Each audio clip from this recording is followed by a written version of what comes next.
All right, welcome back to Taco's Truck Week 6 edition. We have myself, host David Molly, co-host Joe Stevenson, and returning special guest, Kilo. Kilo is going to start it up with the league news and injuries. All right, so we'll start with some of the injuries throughout the week. Obviously, the big one is Dak Prescott. Blowing up, boy. It's over. Yeah, you got the Red Rocket now. Cinnamon, baby. We back. At least that, yeah, we back. Back in the game. Yeah. So Dak's out for the year. There's no way he's coming back from that by the end of this year. Some other notable ones. Dalvin Cook, he's got a groin injury. May play this week, may not. They haven't really said yet.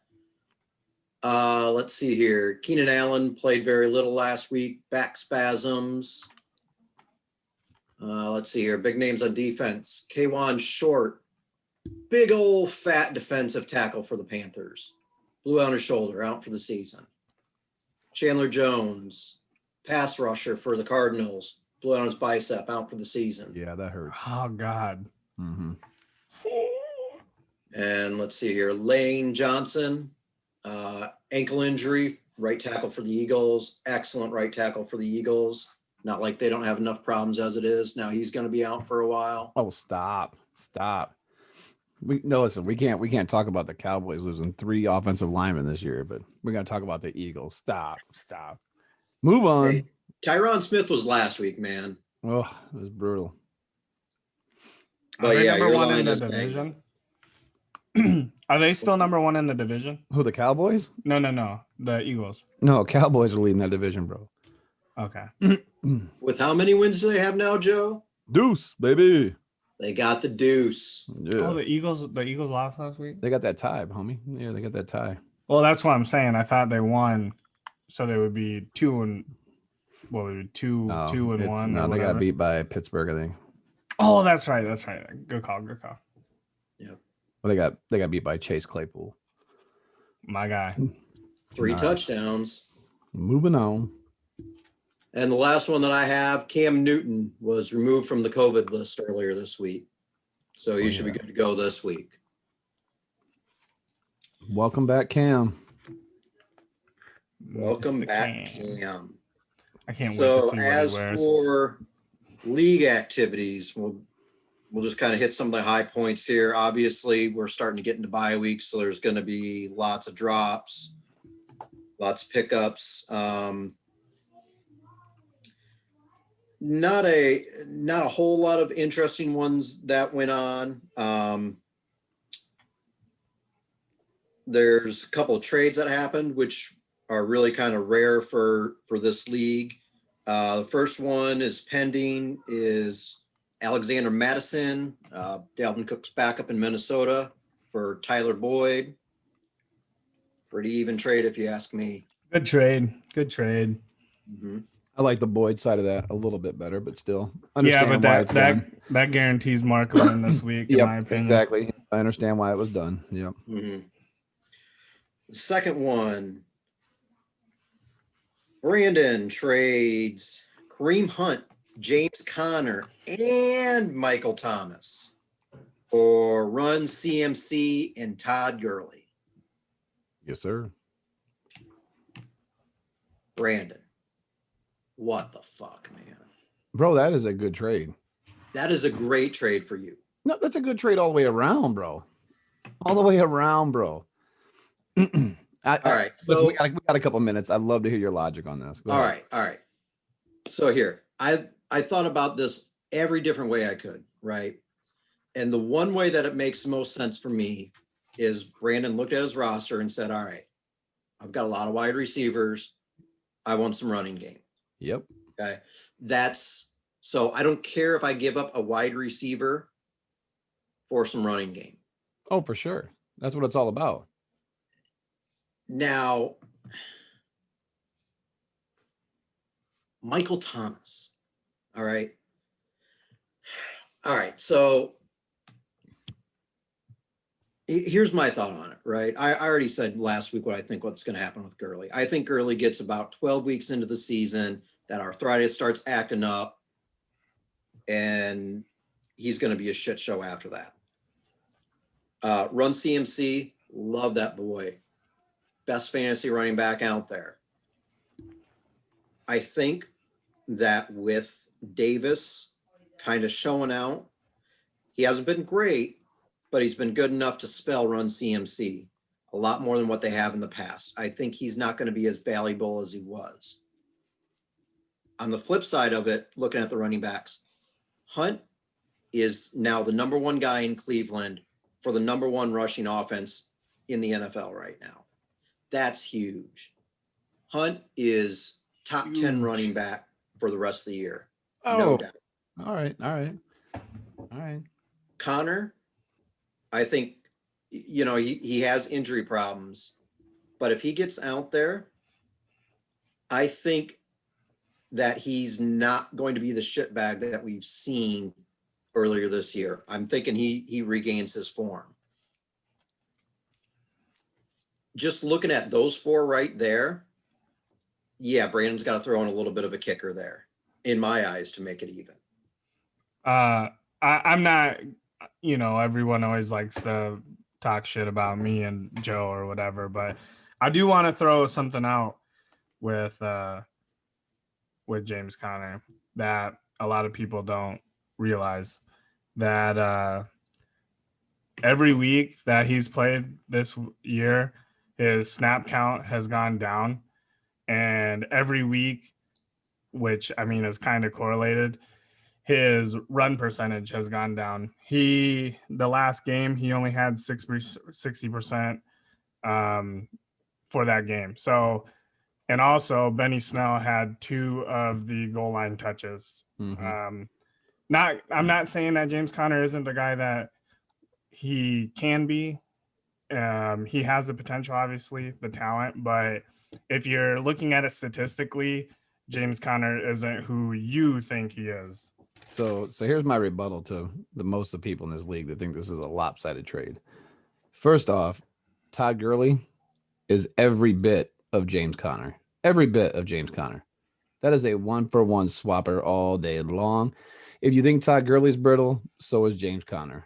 Yeah, second off, there isn't one person.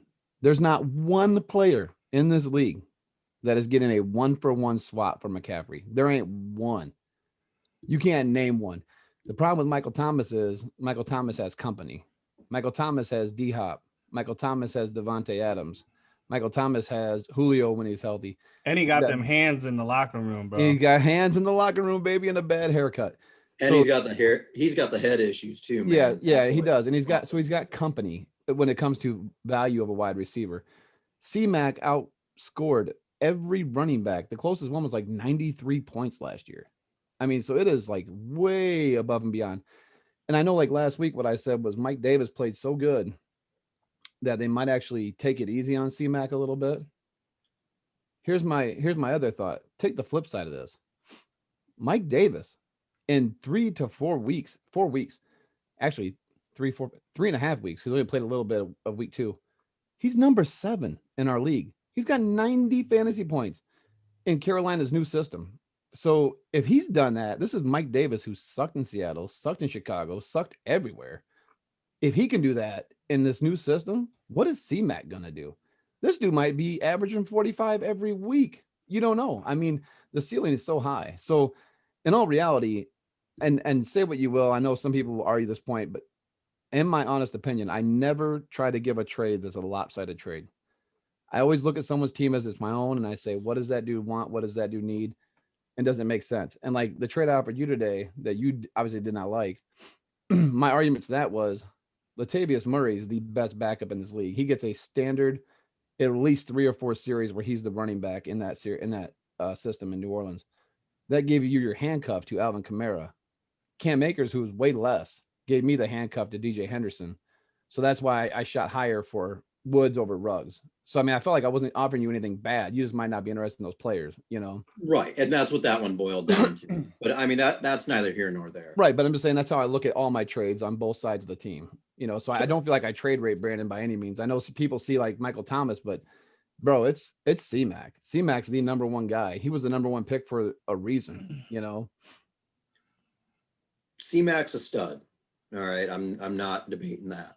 The one. Oh, go ahead, Kilo. Sorry. Oh, I was just gonna say, you know, Brandon initiated the trade, and I think he gave up. What's that? Mm-mm. You told me that he did. No. So I was I should have kept my mouth shut because I really think I could have had Michael Thomas for Todd Gurley straight up. That was earlier in the night, and he needed a running back. And again, it's how do you value on your team? Because like you said, Brandon's loaded up on wide receivers. He wanted a running back. Mm-hmm. I think I could have had Gurley for Michael Thomas. And I said, listen, I'm not even opposed to trading C-Mac. I said, there's nobody that's off limits. And so I started looking at his team and I was like, listen, and honestly, I'll be dead honest. I felt like that wasn't enough. I almost wanted to throw in like Justin Jefferson and get CeeDee Lamb in return in this deal as well. But it was 4 for 3. I don't think Brandon was comfortable moving that many players, but I felt like I wasn't getting enough. But I came up with the trade. So when I left working that morning, I said, I'm going to go back to my original Gurley for Thomas. He immediately rejected it and sent me a counter offer of what we talked about early in the night. And I just accepted it. So technically he did offer that up. Yeah. But it was discussed previously. Yeah. So, okay. So technically I was right. But the one thing I will say about this league is I understand that you are invested in the players that you drafted and or picked up from the waiver wire. Like you picked them up for a reason. You drafted them for like my little kids, baby. Yeah. But the one thing I will say is I think it also is slightly, I don't know the correct word here, diminished maybe the value, because there are people in this league that throw around dumb fucking trades. I mean, absolute fucking stupidity. And hey, more power to you. If someone accepts that trade, by all means, do your thing, for homie. Sure. But the one thing I will say is, and I truly am not upset, but I did offer 2 trades where I thought they were both completely reasonable to 2 owners this year, Sean and Tom. And afterwards, when they said they declined it, I talked to other people, even people outside of our league, and everyone told me that based off of their lineups and shit, that they would have took it if it was them. But the one thing is, like, and this is just, I don't know, maybe a little bit of fantasy advice. I'm not sure. But when your team is on a complete downward spiral, you have to fucking do something. Unless you want the wood, like, by all means, do your thing. Get the wood, baby. But you cannot just stand there in the fucking fire. You have to do something. Now, that doesn't mean go out and get raped and do something fucking stupid. But like the trade with Tom, I talked to him about James Robinson. James Robinson's not going to be the guy that he has been for the rest of the year. And he might have already hit his downward spiral already. But you just assume, you just think that he's going to be the greatest thing since sliced bread for the rest of the year, when the reason I was looking at him was because I had 1 win. I needed to win now. You know what I mean? Right, I'm trying to help you in a sense that you can have starting running backs for the rest of the season, where I need to win now. Like, hey, if I get a couple wins, I'll have to worry about what I have to do later. Like, if I make the playoffs, I'll worry about that shit then. But anyway, sorry for ranting. Yeah, and it is what it is. Like you said, people value their own guys at a different level. You know what I mean? Like, listen, you get a soft spot. I got N'Keal Harry on my team right now, and I just can't wait for this dude to blow up. He might not ever. Not gonna happen though. You know, right? I mean, I've been watching that, bro. I don't know. Yeah, I think he lost his talent. It ain't him, bro. They don't throw him the football. Dude, no, it's not. He is making bad routes. He is not turning to the ball when he's supposed to. See, that's you He's trying making to Jedi mind screw me to cut him so you can pick him dude. up. No, I will not. I will fucking. No, but I'll give you my whole team, bro. What if I was I gonna go say, out and pick him up. What I was gonna say though is, it's like you said, when you're at the bottom of anything, fantasy or not, and you want something to change, you got to change it. You know what I mean? Like, you keep doing what you're doing, you're gonna keep getting what you're getting. You know what I mean? Like, Right. it's not gonna change. It ain't gonna get any better. So, I know, like, if I was towards the bottom, I would be fire sailing and doing anything and everything to swap my team up. But Yeah, not getting raped, but trying to mix it up here. But I ain't taking no wood. Yeah. Nah. And my hat's off to Brandon. He, that's exactly what he tried to do. And I mean, everyone's going to have different views on it. Obviously Joe and my view are totally different on it. Sure. Yeah. But from Brandon's point of view, he's looking at, I've got Aaron Rodgers, I've got Julio, I've got Beckham, I've got CeeDee Lamb, now I've got C-Mac, I've got Gurley, I've got Jonnu Smith. This dude's roster is loaded right now. Yeah, and I mean, this is just kind of a chain of events thing. I talked to Brandon this morning about getting Rodgers or Brady because I don't have a quarterback. Dak's gone. Yeah. And I was willing to give him running backs. He wanted one specific running back, which is like the only running back I did not want to move, and that was Mixon. But I did seek out. So you might think that he might be fucked because of Joe's trade, but there's other avenues for him too. You know what I mean? No, I don't think he's fucked. And at first, I'll admit at first, and I don't want to talk about this much more because we're just going on and on about this trade. Sure. At first, when I looked at it, I was like, damn, that's actually a really good trade. But then I got thinking about it. I was like, fucking serious? Thomas on top of that? I mean, I would actually, Dave, you brought up some good points about Connor that I didn't really take into account at first. But when I started looking at it, I'm like, okay, if you put the running backs on a teeter-totter, CMC and Gurley's got a little more value than Hunt and Connor. But, to me, I was like, that there's not that much difference between those two groups, so I was like, wow, that's a lot to give up for that balance. But we'll just wrap it up with now I'm knocking on your back door now, so we'll just wrap it up like that. On your ass, baby. I don't like that. I like it better when you're like losing and shit. We'll move on. We'll move on. So that's good league news, though. I like it. Yeah, I do like that. Yeah. I do like that. I love the discussion. I could honestly sit here and talk about this shit for hours. Especially and hours. Our league, inside stuff in our league. Yeah, and I do think that we're going to see. I mean, we're going to see a lot more trades than we ever have in this league, just because the COVID situation. Dude, I am at 14 moves. Dude, there's seasons I don't even get anywhere near that. You know what I mean? Like, so I'm looking at other avenues of how can I get 2 and 3 guys at a pop instead of doing a waiver wire pickup. Yeah, before I move on to the next segment, and Joe's right that not only with the trades, I don't know if you're going to see more trades. I think you're going to see more trades based off of our history. But for a normal league, I don't think you're seeing a lot. But obviously, you can see the transaction counter here. Let me scroll in so everyone can see that was a topic that everyone talked about. Do not forget, you have 30 acquisitions. This is the column we're looking at right here. You have 30 for the season. That means John can only make 10 more moves for the rest of the season. I'm going to trade him now. Johnny, let's trade, baby. The regular season is 13 weeks. And our championship, if you make it there, is week 16. So we are at week 6. So I'm just saying, I mean, I know John's team doesn't have the greatest record, but for some odd reason, if John did make it to the championship, he could only make 1 move per week. Yeah. So keep that in mind. I think that this year more than any, your moves are extremely valuable. So just be very wary about that.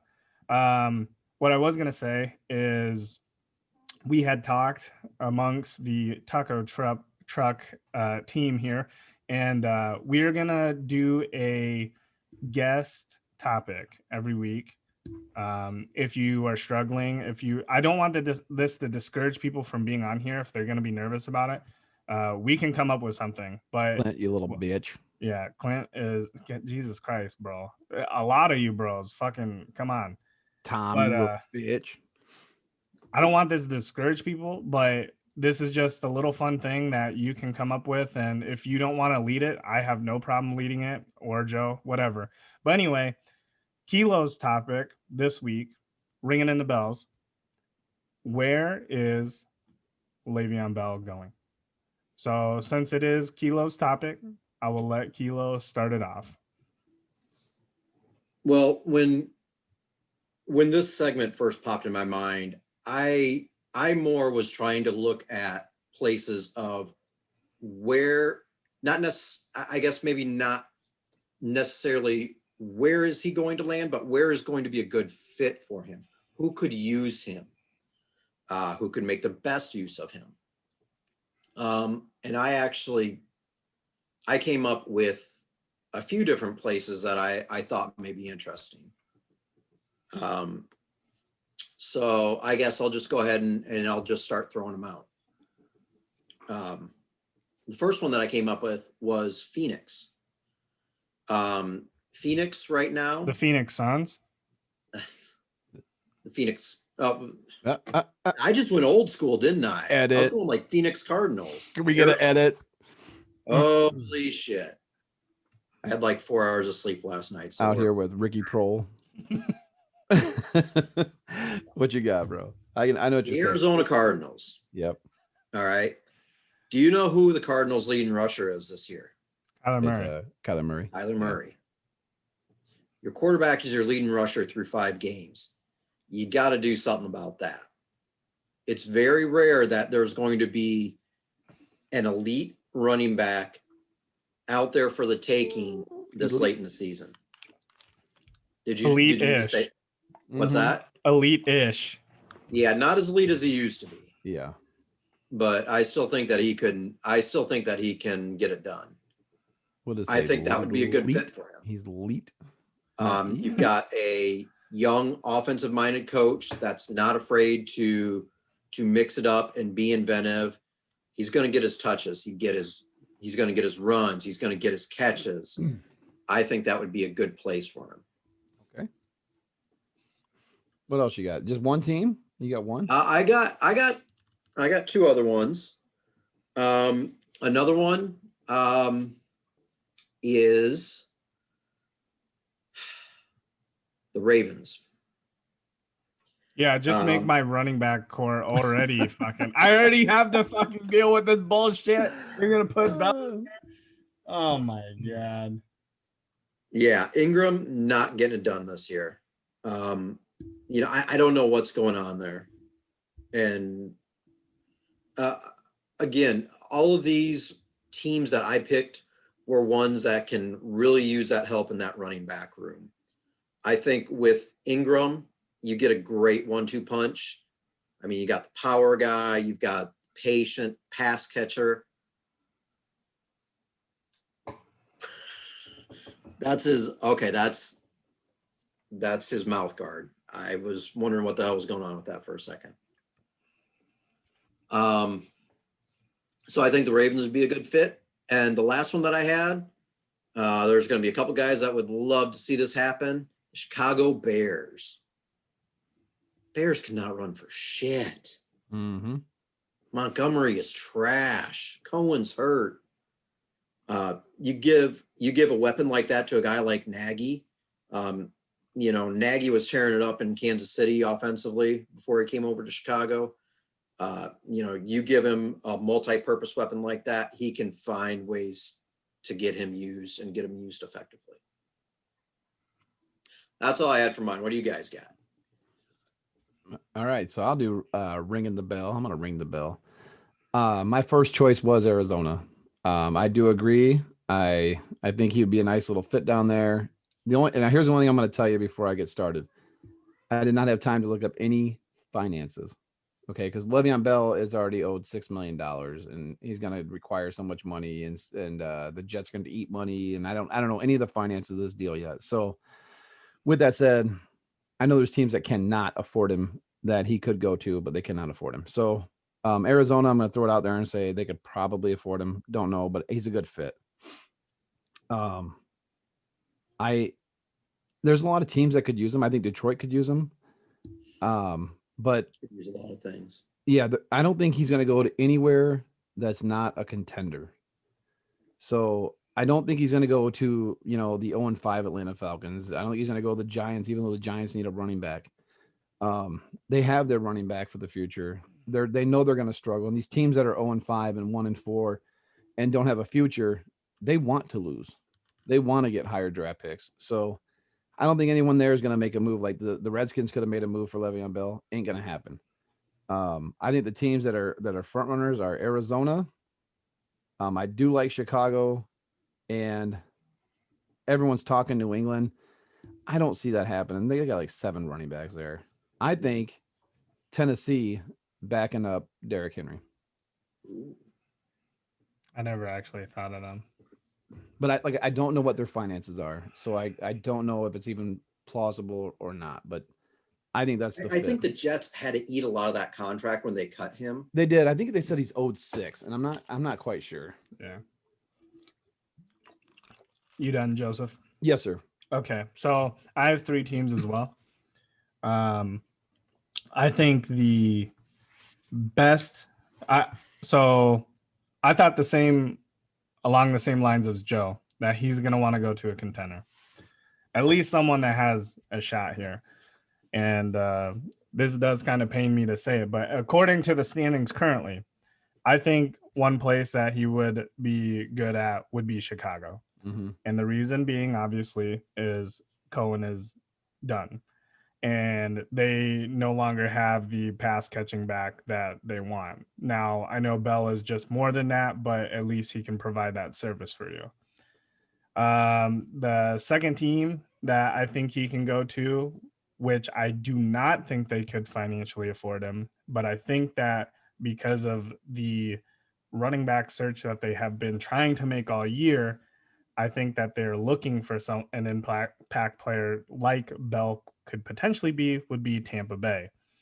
And I'm just going to throw it out. I think it would be amazing if he went to Tampa Bay, because then you could have McCoy, you could have Bell, you can have Fournette, and you can have Rojo. That's like, they're all like used to be good, but kind of washed now. So like, that would be so sick to have all 4 of them in one. And Rojo would be the best one. Yeah. Like it would be amazing. Like, oh man. Like one podcast said, the Mount Rushmore of active washed running backs. Oh. But I think the other team that he would fit well into is the opposite, the defender here, the Bills. And the reason being is Moss has been injured all year. He cannot play. You're relying on Devin Singletary.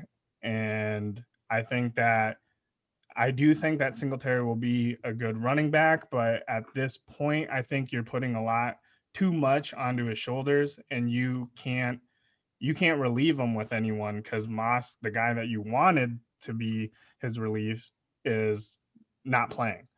So those are my 3 teams. Hey, if you guys had just a real quick a home run team, who would it be? Like just like it ain't gonna happen, but it'd be a possibility. Who you got?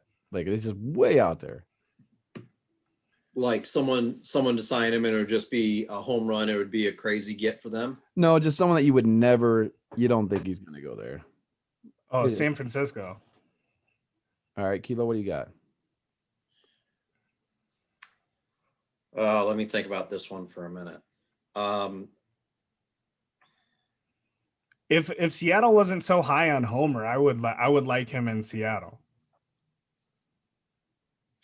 Kansas City. I'm gonna say Pittsburgh. Bring him back home, baby. Bring him back home. So I thought about that, and I actually asked Mark about that. How would a Steelers fan feel about that? And I would kind of like to see the storyline, but you imagine the drama in that locker room. Oh, it'd be Like, nuts.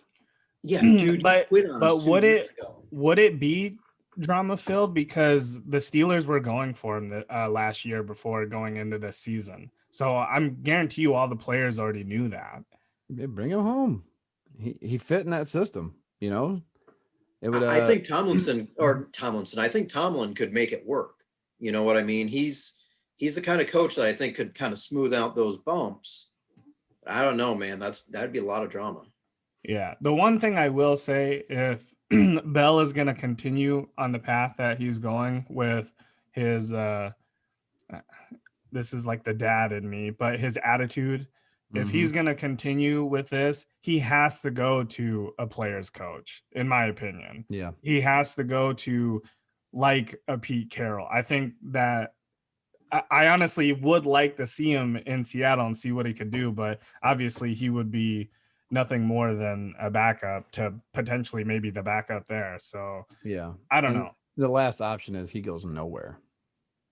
Oh, I think that is a high percentage option. Yeah, I honestly do. It's as one of two things with Le'Veon Bell. Either Le'Veon Bell was a great system running back in Pittsburgh, which plenty of guys have been great system running backs. Either he's never as good as everyone thought he was, because he's never shown talent anywhere else. He averages like 3.2 yards a carry the rest of his career. It's either that, or it's his attitude. One of the others bringing him down. Either his attitude sucks and people are staying away from him, or if I had to guess, it would be the attitude, in my opinion. I don't think that he was. Excuse me. I do not think that he was just a systematic running back. You would think not. I don't. The way that he ran, he was such a patient runner and everything, but that was in that zone scheme. So Vision. Great vision. But how can you fall off this far? You know what I mean? Like, I don't know, man. I don't know. You went to the Jets. Like, what? Right. That's the worst fucking organization ever. Adam Gase. Listen, I mean, dude's a shitbag. He held out to go to the Jets. Remember, he sat out for a year. This is Le'Veon Bell. Oh yeah, no, I know. He was on my team that whole year. Yeah, I mean, but I'm sure he was your keeper. Yeah, I think I kind of feel like he held out to try and make a point. Like, I'm gonna go to this shit organization and I'm gonna change it. Proven wrong. Oh, 100%. I don't think he realized how shit this organization is. Yeah. But anyway, we'll see what happens, man. We'll keep it moving here. But I do like that segment. Good job, Kilo. We'll move into buy and sell. Last week we had Minshew versus Houston, quarterback 8. All three of us sold it. We were all correct. Yeah. Connor versus Philadelphia, running back 13. Joe bottom, Kilo bottom. I sold him, and I was correct. I bought him and traded for him. Right. And Robinson versus Tampa Bay, wide receiver 10. Joe sold him. Kilo sold him. I bought him. They were both correct. And I want to trade for him. Damn. For all of us to be 2-1. Overall, not bad. Joe 2-4. Me 4-2. Matt or M. Is that Marshall or Matt? Probably Marshall was the last one. Marshall is, I should have wrote full name. Marshall 0-3, and Kilo is 2-1. Good on you, Kilo. Boy, that's what's up. Moving on to this week's buy and sell. Very first one, we have Matt Ryan at Minnesota, quarterback 11. All right, I'll go ahead and I'll start. So we kind of talked about this last week with the Texans and Deshaun Watson. We all know that the Falcons let go of Quinn. Generally, once you let go of that lame duck coach, your team kind of plays out of their mind for a couple of weeks. And plus, Matt Ryan is playing against Minnesota. Their defense is 27th in passing yards, 28th in passing yards. So all those things line up good for him. That being said, I still don't see it happening.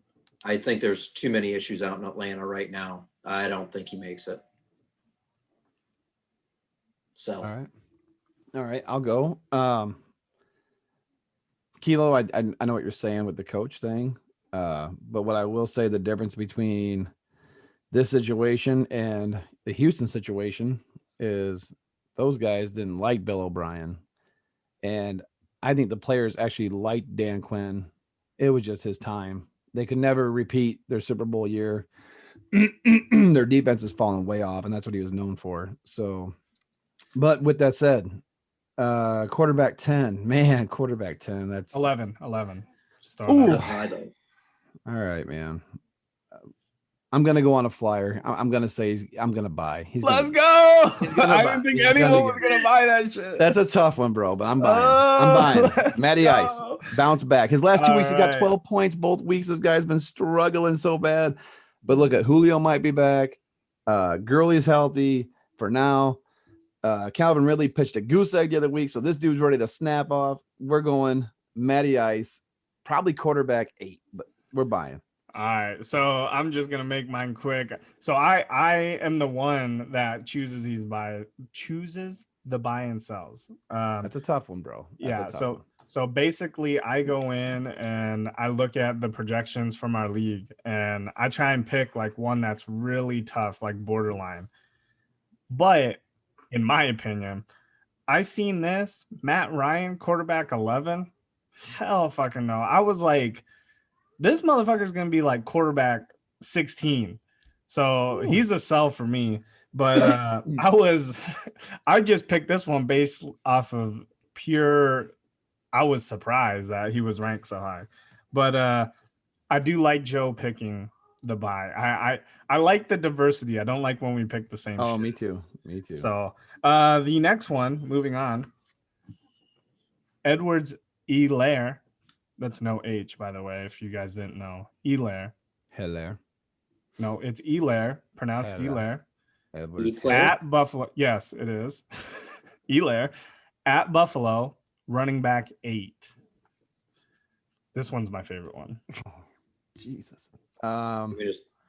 Someone else want to start off? You want me to start it off? Go ahead, Kilo, if you're ready. Go ahead, man. All right. So I did my homework. Did you have this buy sell list? I didn't get this buy sell list. I posted it in the bro. I was working, bro. I got no reception at ERT. All right. Well, I'll lead them off so you can take a couple minutes to try to get your feet underneath. Yeah, I'll go next so you can look a little. So this week, the Chiefs are playing the Bills. The Bills are kind of middle of the road when it comes to rush defense. They're 14th. But I'm going to call him Eclair just because I want to. Eclair hasn't rushed for more than 64 yards since week 1. Mm-hmm. He hasn't had a rushing TD since week 1. And he has no receiving touchdowns this year. So, I mean, really, you can go either way with that. You can say, all right, dude's ready to pop off at any time. Or you can take the line that I'm going to take, which is I don't think he's going to pop off this week. So I'm going to sell. I don't think he makes running back 8. Okay. So I'm looking at his numbers right now. And, it's a far cry from his week 1 performance where they stuffed it, down Houston's throat to prove a point that they got this new toy to play with. But if you do look, his last 3 weeks were against Baltimore, New England, and Vegas. And all those guys are really good run defense. So I'm not buying, though. The only way I'm going to buy this, bro, is if he's trying to get tackled by Josh Norman on every play. So I am going to sell this just because it's kind of like the situation last week.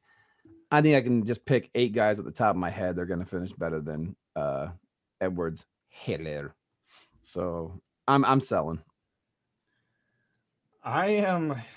Let's go. I'm buying.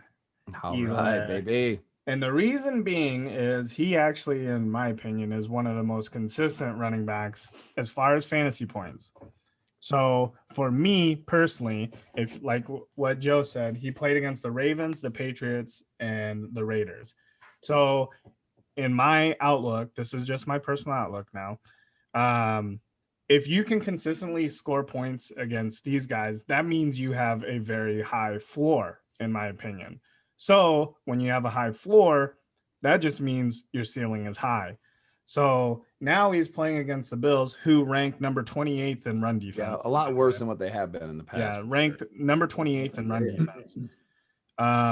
So Hilaire through the whole season has been able to attribute to running back 12. He's the running back 12 in our league. If you have a high floor, you have a high ceiling. And I will say that if you look back at the scores where he did not have very many points, against the Chargers, the Chiefs won by 3. Against the Ravens, they did win by 14, but you're playing against the Ravens. Against the Patriots, they won by 2 scores, and against the Raiders, they won by 1 score. So they're in the mix. They're trying to throw the ball. They're trying to move it. And I think that against the Bills, I think they're going to be able to score. I think they're going to be able to run, and I am buying Hilaire. Moving on, we will go to Odell Beckham Jr. versus Pittsburgh, wide receiver 10. Oh, started off, Kamish. Go ahead. Okay, OBJ. so number 10. I want to say, yes, wide receiver right. 10. I want to say that this is, other than obviously the Packers game, this is one of my favorite games of the week. I love these rival games. I think that, honestly, the Steelers are in their division are one of my favorite games to watch. I think they always have really fun games, gritty games. That's kind of the Steelers, persona, basically. I think that Beckham is going to be around 10, but not make it. I have him like around 11 or 12, maybe like a 14. He is going against the number 5 defense. The Steelers are number 1 in pressure to the quarterback. And although they are number 1 pressure quarterback, they are the number 25 coverage to wide receivers. So that's why I say I think he'll get close. Beckham is having a comeback season, in my opinion, but I do not think he makes it. So, all right, Kilo, what do you got? All right. So throughout the year, OBJ has averaged less than 5 catches a game. Mm-hmm. So he's not getting a lot of volume. He's only had 2 games where he's even scored more than 15 points in our league. I think when you take that, you look at those games, the one of them, he's got that 74-yard touchdown run. I think with the lack of catches, he's not getting a lot of opportunities, and it's going to be really hard to get up to wide receiver 10 if you only catch 5 balls. I mean, that's going to be dang near impossible, the way the whole league throws the football around. So I don't think that he's going to get to wide receiver 10. Actually, put a pin in that. I want to rebuttal on that, but keep going. I was going to say, I'll even one up it. I don't even think he's wide receiver 15 this week. Ooh, big sell from Can I Kilo. count Big that sell. to your stats? Go ahead. No, go ahead. All right. So first off, there was a 50-yard touchdown run that shit 724. Stop it. It's like a fishing story. This thing just keeps getting longer every time we talk about it. OBJ ran from Cleveland into the Dallas end zone. So with that said, I will say this, man. I know what you're saying. He hasn't had more than 5 catches. I've looked at his numbers as well. But, props to Cleveland here. They are finding ways, right? They're finding new ways to get him involved. They gave him a pass from Jarvis Landry, trickery play. They gave a reverse, Trick or treat, motherfucker. Yeah, at least they're trying to use the weapon they have instead of just letting this dude rot. Because, listen, OBJ, I can't stand this, bro, but that dude is a talent. He's way up there on the talent level. Way up on the talent level. But I'm selling, bro. I am selling. I'm rolling the dice with my boy Kareem Hunt. is going to be dump passes. Oh, God. He's a new cream on. Oh, I forgot. Yeah, baby. And in case you guys didn't hear, OBJ got sent home from practice today. He got shit on. He's sick. And he's going to get tested again for COVID. It could come back. He's got pink eye. Pink eye. Bro, Yeah. got that dump on his eye, bro.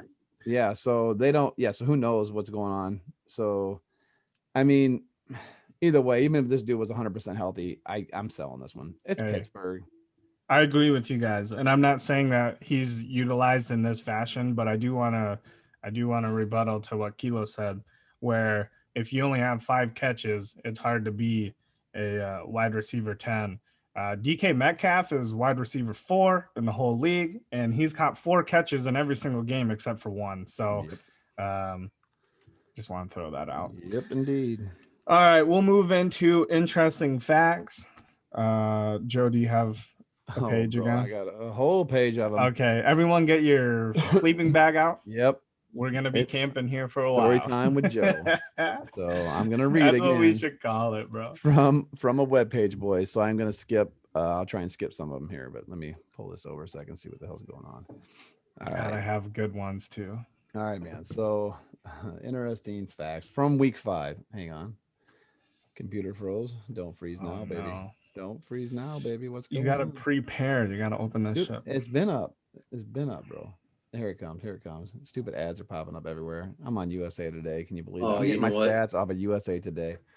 This is bad. Do you want me to tell you what game's been moved around from COVID while you bring that up? Yeah, I was gonna say something. You told me on the list. Bring those up, but that is on this list, but I wasn't gonna read them all. So Kilo botched his. Well, kind of botched his. Yeah, hit us with that league news real quick. Debut of hosting right away. Par for the course, man. Leave it up to me to fuck it up. I will fact check you because I got the list up here too. Go ahead. Okay. So the Bills Chiefs game was originally going to be tonight. That has been moved to October 19th. Boo. No Thursday night football. Yeah, No that Thursday is night football. Bummer. The Broncos, their bye week moves from week 8 to week 5. They will be at the Patriots in week 6, host the Chargers in week 8, and host the Dolphins in week 11. What is going on? I know that's crazy. The Chargers, kind of the same crazy thing. Their bye week moves from week 10 to week 6. So this week, they host the Jaguars week 7, Broncos week 8, Dolphins in week 10, and they host the Jets in week 11. The Dolphins host the Jets in week 6. Their bye week moves from week 11 to week 7. They host the Chargers in week 10 and the Broncos in week 11. Jaguars are at the Chargers in week 7, and their bye week moves from I week like 7 to that. week 8. I like the Jaguars. Fuck me, bro. The Jets, they're at the Dolphins in week 6, and their bye week moves from week 11 to week 10. They will be at the Los Angeles Chargers in week 11. And the Patriots, their bye week moved from week 6, would have been this week. It got moved up to week 5, which was last week. And obviously they're playing the Broncos this week. It's a lot of changes for COVID.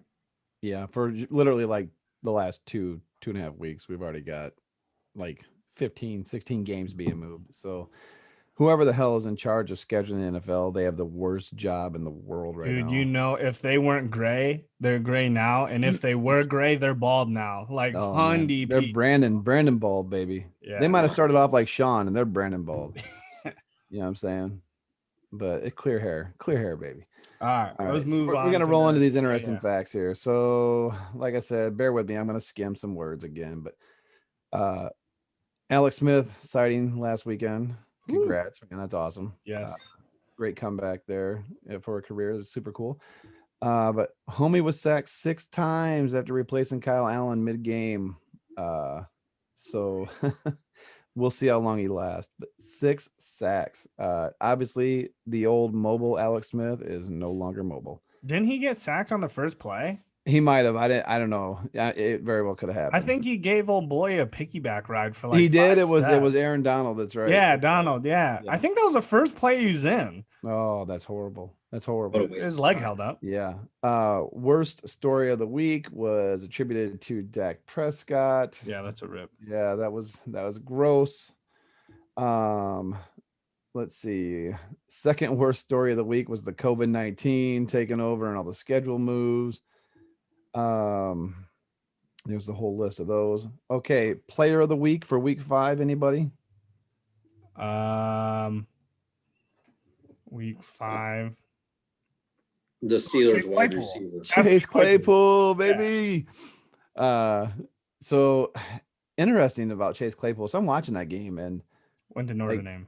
yeah, but I mean, like, that ain't that interesting. But anyway, they're talking about like how big this bro is, right? And I'm like, he does not look that big to me. 6'6", 240. Dude, he's 6'4". Oh, 6'4", sorry. And they coming out of college at the combine, he was 229, and they now list him at 238.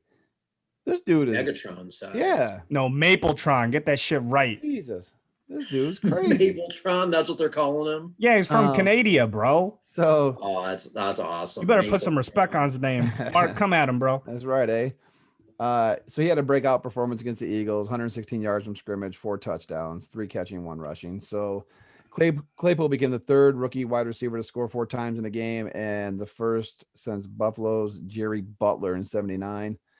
And also Claypool was the first Steeler rookie with a receiving and a rushing touchdown in the same game since Franco Harris in 1972. So that's cool. Fact 5, through Sunday's games, the home teams are 38, 36, and 1. So really no home field advantage this year so far. There's no such thing. Nope. After beating the Colts, the Browns are 4-1 for the first time since 1994. And the significance about 1994, guess who their head coach was? I know this. Give it to me. Bill Belichick. The great Bill Belichick, baby. So that's pretty cool. Let's see here. If you didn't think Cleveland was for real, consider the 32-point and 385 yards the Browns hung on Indianapolis, which were the most the Colts' top-ranked defense had surrendered in either category this season. So most points and most yards against Indy last week. It's Baker time. It's pretty awesome. Seahawks, they've improved to 5-0 for the first time in franchise history. That's nuts.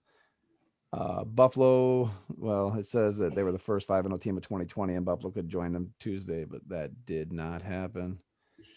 Seattle's Russell Wilson threw 3 more touchdown passes, which gives him 19 on the season and puts him on pace for a record of 61. Steelers are 4-0 for the first time since 79. That blew my mind. 4-0, 79. Mm-hmm. I feel like we've seen great Steeler teams in like the last 20 years. So that's pretty awesome. Let's see. And they also pulled that off in 78, and they won the Super Bowl both years. So let's hope history does not repeat itself. On this one here, unless they see the Packers in the Super Bowl, we can repeat that history. Anyway, okay. So here's some history that I hope repeats for you. Number 9, the Bears are 4-1 for the first time since 2012. They missed the playoffs that year. Bears. That's what's up. Tom Brady was 5-0 against Chicago while he was in New England. He is now 0-1 in a Tampa Bay uniform against Chicago. Bears, Big Dick Nick is 2-0 against Brady after Thursday's triumph. The other win came in Super Bowl, whatever the hell it was, like 52, when Foles was the game MVP, yada, yada, yada. We've all heard that all week. David Montgomery scored the Bears' first rushing touchdown of 2020 in week 5, the first rushing touchdown. Please sign Le'Veon Bell.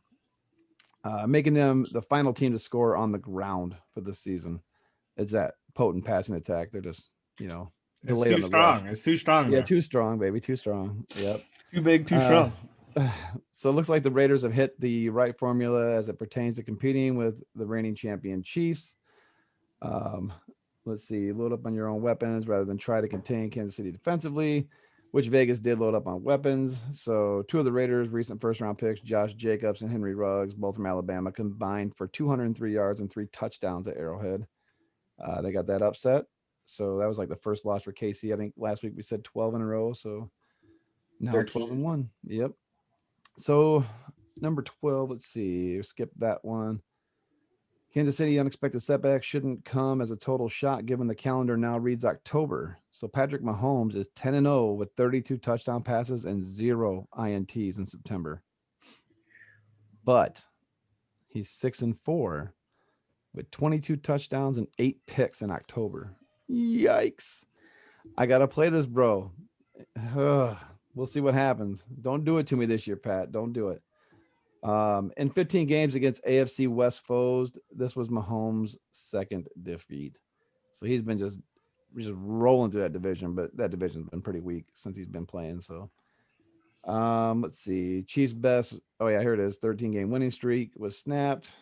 There's a 101-yard kickoff return by the Colts, Isaiah Rodgers. It is the longest play of the league this season.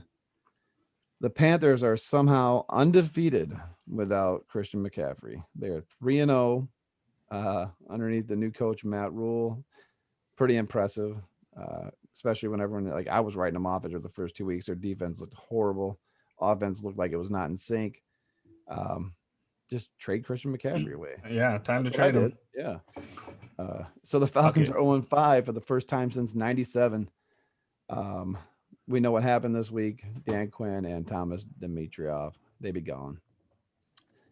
Let's see here. Cardinals, Larry Fitzgerald, a near surefire first ballot Hall of Famer. He is a first ballot Hall of Famer. He's on pace. That says near first ballot? Yeah. Come on, bro. So check this out. I was actually running these year, numbers today before I saw any of this because I was kind of curious. I saw he got dropped in our league. So I was like, man, I'm going to go snag up Fitz. So I was checking out to see like what his pace would be for the year. So I already had these numbers today, but he's on pace for 394 receiving yards this season. He's in a position where he just has to do a little bit. And it was like 52 catches and 394, like short yardage. It's just not good. It's not good. It's not good. I don't like to see him go out like this. So let's get his total up a little bit. Let's get him up to like 70 catches, a respectable like 800-900 yards, you know. See, that's another thing too. So I've always been a stat person. I love stats, but if you ever watch those games, he catches the ball when he needs to catch the ball. Oh, if they need like 4 yards, he's Mr. Reliable. He's gonna catch on the ball. So in my opinion, I think he's doing great. I think he's doing exactly what he's supposed to do. Yeah, you look at the stats; they might not be that good, but he's a first ballot guy all day. So this one here is kind of funny, but we talked about Cardinals outside linebacker Chandler Jones, perhaps a Hall of Famer one day. He is on pace for 1 sack this season because his season's over. So this dude got 1 sack. That's fucked. That's horrible. Bucks wide receiver Mike Evans, Chief wide receiver Tyreek Hill, and Dalvin Cook from the Vikings. They have scored a touchdown in every game this season. So big props to those boys. That's like kind of like under the radar there too. Mm-hmm. Let's see. Pittsburgh over Philly. We hear voting is a big issue in Pennsylvania. So good to at least see this debate got settled. Man, that ain't no debate. Philly sucks. Rams are 4-0 against the NFC East this year. Skip that. No one cares. So this one's fun. The Niners, they're 0-3 at home. Tom, your team sucks. But they're 2-0 in New York. So they need to move east, bro. Another New York stat. This one's kind of fun as well. So if you take out the Bills and we just look at the Jets and the Giants, do you guys know what their record is? 0-10. 0-10 out of Jersey, but the Big Apple. So they need to move west, bro. Let's see what else. Looking forward to some Tuesday night football, yada, yada, yada. We've already seen that. And by the way, speaking of that, Tennessee beat the brakes off of Buffalo. That was disgusting. This one here is funny. This is stat number 25. San Francisco 17. Dolphins kicker Jason Sanders 19. Miami scored as many as 43 points for only the third time in the last quarter century, and the team's first such occurrence since 2015. So congrats there.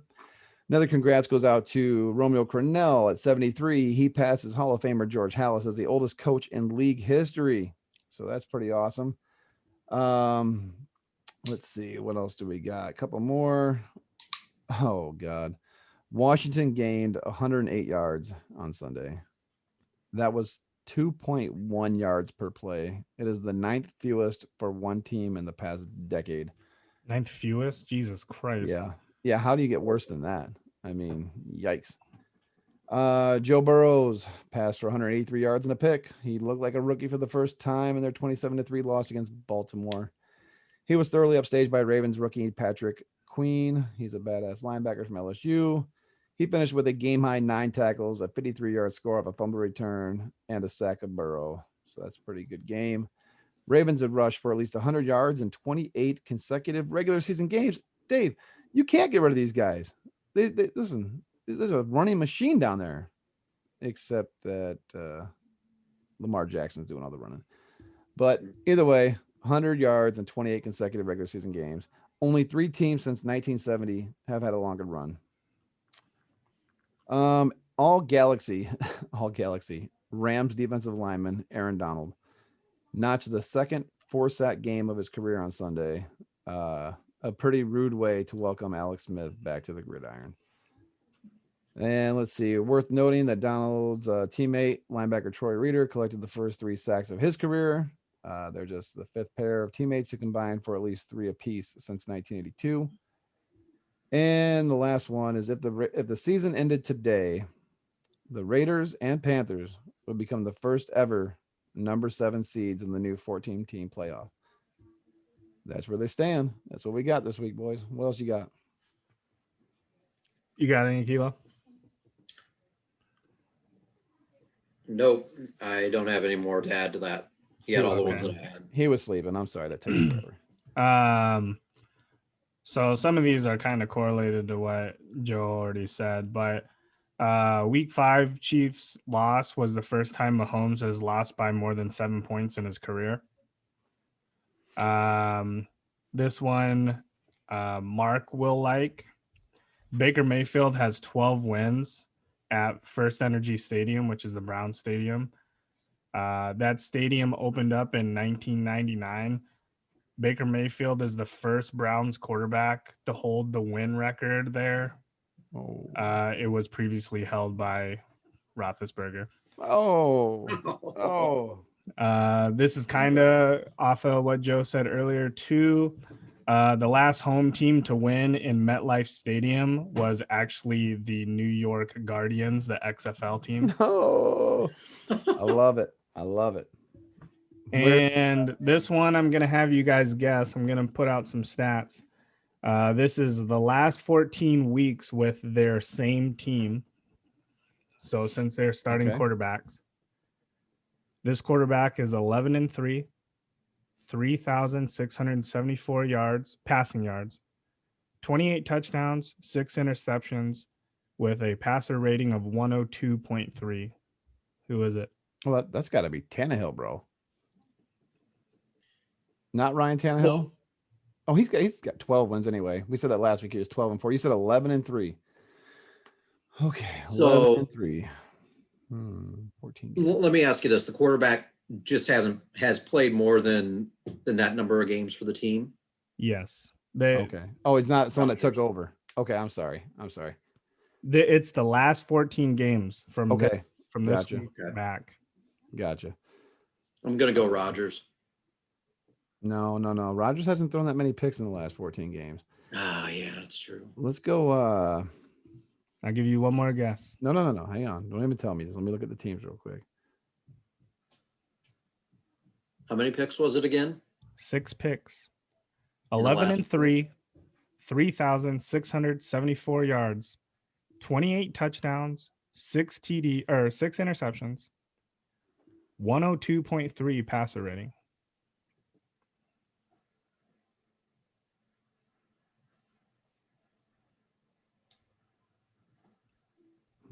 You got a couple seconds. Oh man, you're killing me here.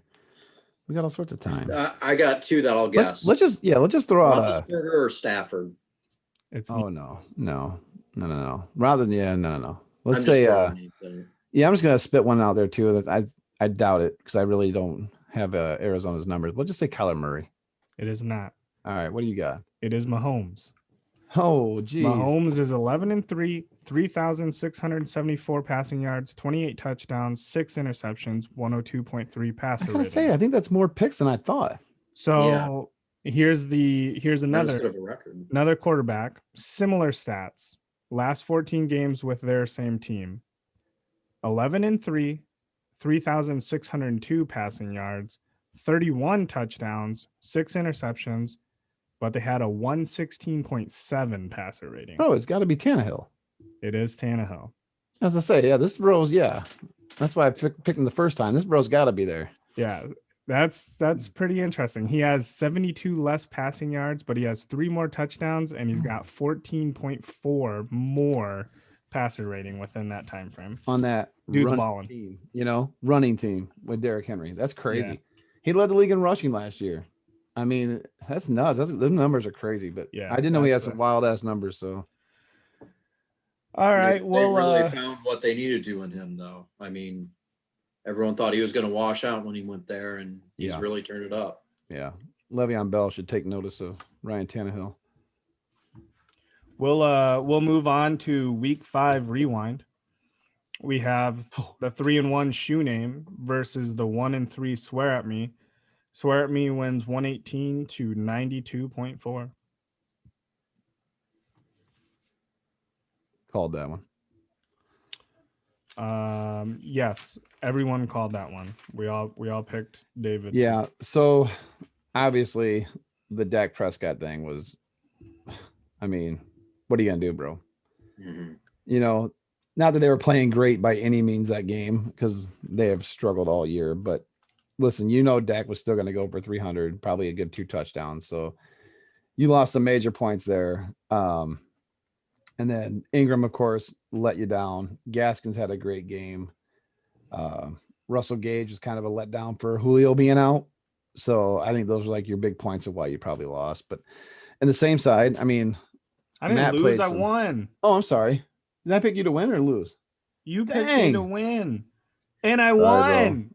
Oh, sorry. I'm sorry. I've got my my current week up. I'm sorry. Let me back up. Jesus. I got pages after dude. I got. Think so I'm much... gonna lose to you this week? Get the fuck out of Yeah, here. you're gonna lose to me, dog. I'm No sorry. way. Dang, where's Dave's matchup? I'll touch on keep it going. while Keep Joe going. I gotta looks for touch. it. Yeah. Basically, this is a testament to the insane lack of depth on Matt's team. And that's going to continue. I mean, he has McKissick as his second running back, and he's going to fucking struggle for the rest of the year. Yeah. So basically, he's fucked. We did say that too, that, of all the weeks, this is the week, right? Yes. We talked about I Aaron did Jones say that, being but out. Yeah. Austin Eckler being out. Yeah. But that's going to continue. In my it looks like opinion. it's going to continue. Yep. Yeah. In my opinion, he's fucked. But I mean, he does have the options to, he does have the players to still hit bigger games down the road. But the one thing I will say is so does everyone else. I mean, when you are clearly going to lose your running back and potentially your flex battle because of this, you are just putting yourself at a disadvantage. Losing Prescott was a big hurt to my team, especially only putting up 12.8. Hopefully everything goes good for him in the future. I really do like Prescott. So hopefully not even just this year, but hopefully his career continues the way that it is. I did have a big game from the Ravens. Mixon did I wanted 10 points out of Mixon. He got 15.4. The reason he's in the flex, he was my number 1 running back, but the reason he's in the flex is he did have the shin issue before the game, so I had to make sure he was going to play. I switched up Gallup for Gage literally at 11:59. 11:59, I switched it. Obviously, it was the wrong play. Doesn't matter. I was playing against a guy that didn't have running back, so I could have played no one and still fucking won. I do want to point out that I predicted myself to get 122 for points. I got 118, so I'm goated. And I don't do total points. I should do total points, but I don't. You when you first started, you did. That's actually where I got the idea. But anyway, sorry, bro. Yeah. So anything else you guys want to talk about? Yeah, I had Dave by 2 on this one. I remember looking back at it. I just had to get my notes out, but I do remember I was going to say something about the Ravens. The Ravens had a monster day, and surprisingly enough, Rookie quarterback, dog. yeah, surprisingly enough though, Mixon hit projection, even though Baltimore dick stomped Cincy 27-3. You got all them points out of that defense, and Mixon, who was playing against Baltimore, still hit his 15.4 projection. So that really helped you out a lot. The one thing, so I tried to trade Mixon to people, and the only reason was because I needed, like I said before, I needed to win now. I was looking for a bring home him run home guy. to daddy. Bring him But home. listen, right now, you can't.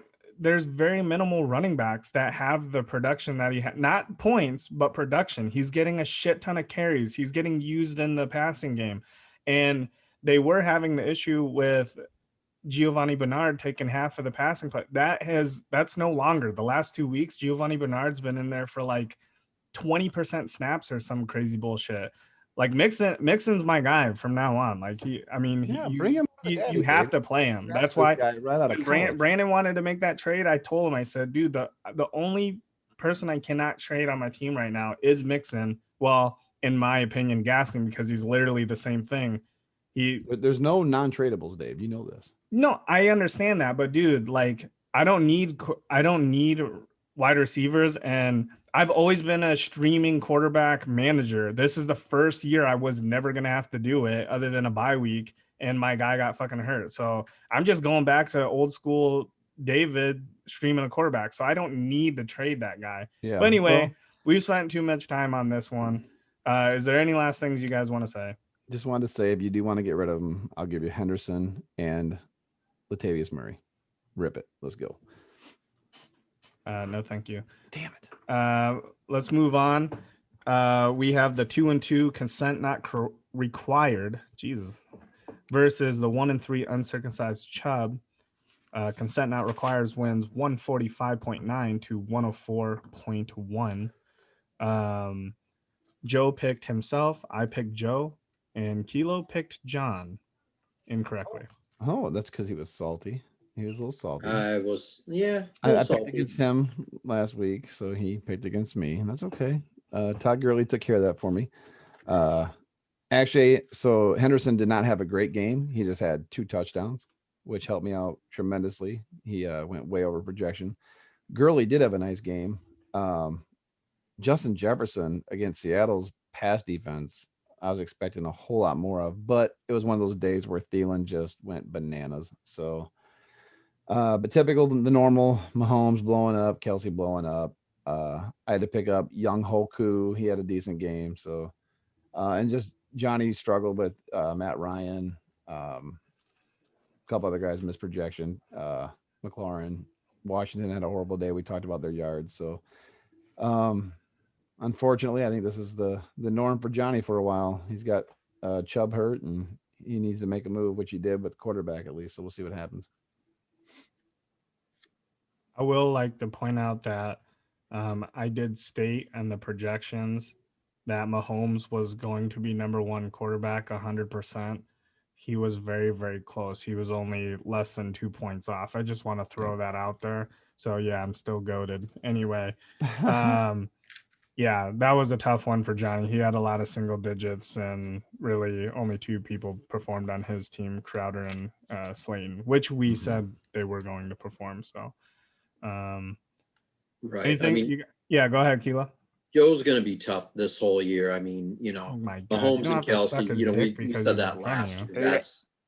That's a hell of a foundation right there. And, I mean, it's going to be tough to beat them. Okay, I'm going to stop you right there. We're moving on. Oh, yeah, I'm not going to listen to him gargle on Joe. The 2-2 no fear versus the 4-0 Dagger time. No fear wins 120.6 to 104.0. Take it away, Kilo. So after the Sunday games, I had like that little sliver of hope. I was like, man, I did too. Allen and Singletary can ball out. But yeah, it didn't happen. I didn't put Mozart in. He was questionable. it's kind of a game time decision. And, you know, if you're not, they're all over his ass. what's that? They were all over his ass. They were like, yeah, we don't give a fuck if you just came back. Get in there, boy. Oh, Yeah, exactly. But, you know, it's always questionable, you know, they're coming back from an injury, you know, are they going to play? Are they going to play a lot? So I rolled with Singletary. It wouldn't have mattered anyway. You know, he's got a good team. And, you know, when Thielen balled out for 29, you know, once I saw that, I was like, yeah, this is pretty much over. Yeah, I will say that we did say that not every week, you know, Josh Allen's gonna go bananas for you. You know, he's gonna come down to earth and play at a decent level. He'll always be in the 20s, if not a 30-point game once in a while. But you know, nothing to worry about, Kilo. You had Devontae Adams and Kenny Galladay on buys, you know, and once those guys are back, and obviously when Adams is healthy, you know, you're back up on top. So I got to catch you now while you're struggling. So we'll see what happens. Yeah, you're 4-0 for a reason going into this. You have a good team. I will say that I was pleasantly surprised with Rojo getting 15.5 against that. Big time. That was big time. I mean, honestly, I know you only got 104 points, but you know, not saying that if Adams and Galladay played, you would have got more points, but the potential is definitely there, and you wouldn't have to play Singletary in the flex. So all of us picked that game right. We all picked JR to win. Moving on, we have the 1-3 Eskimo brothers versus the 2-2 Kilos Gary. This was the Supervisor Bowl. And of course, B Shift prevailed. Eskimo's brother 163.3 to 123.5. So I'm going to start off and say I did pick this game correct. I did not. This is the only game I gave a score out for. Jesus. I said marked by 1, 93 to 92. You did. I did. I remember that. I remember it being both under 100, which I was surprised by. But well, I wanted to shit on both of them. They're the soups. It's the Super Bowl, and man, I mean, I'm glad Mark won, but dang, was I ever off? But still, congrats. You get the Super Bowl, whatever championship, I guess, for the year. It's a golden overtime list. There you go. There you go. One free call in for Dave Molly without repercussion. Bring it on, bro. But wait, it should go to you. My supervisor won. No. Oh no! Listen, I ain't putting my overtime life on my supervisor's fucking shoulders with his team. Jesus Christ! But no, look at Mark's team on the real though. I mean, he was pretty much good all the way down. McKinnon was the only one that struggled for him. D-Hop had a great game. Allen and Robinson hit projection. Everyone basically hit projection except for McKinnon. So when you do that, you're going to throw up that big 160 burger. Yep. Congrats, man. All right. Moving on. We have the 3-1 Baby Shark versus the 3-1 Kittle Dick. Kittle Dick wins 111.4 to 92.5. What do you got? Go ahead, Andy.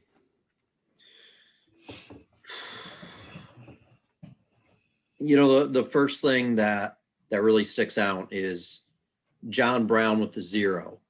And even, you know, throwing up 0 points from one of your starting wide receivers and still coming out with the win. I mean, honestly, that's pretty damn lucky. Let's just call it as it is. That's just lucky. Yeah. You know, Kittle came back to earth. I mean, he had, what was it, 40 plus last week or the week before? Yeah. But still 89 or something. Yeah. What was that? Yeah, he's like 15 catches for like 189 or something like that. Yeah, he was way off the charts last week. Right. Something just crazy. But I mean, really for a second because my kid just walked in the door. So if you hear me mute, I'll be right back. Yeah, you're fine. You're fine. I mean, you know, looking at this game, you know, Minshew did what he was supposed to. Same with Zeke. You know, Chenault, 14 points. You know, he's starting to become the guy out there. on the other side, yeah, Jacobs ball down. I mean, the whole Las Vegas team ball down. But other than that, no one did really anything on Baby Chark. Yeah. What I was going to comment on Tom's team is he's definitely having this love-hate with DJ Chark. He goose egged, then he went for like 30. Now he's back at 4. So he's hit and miss, bro.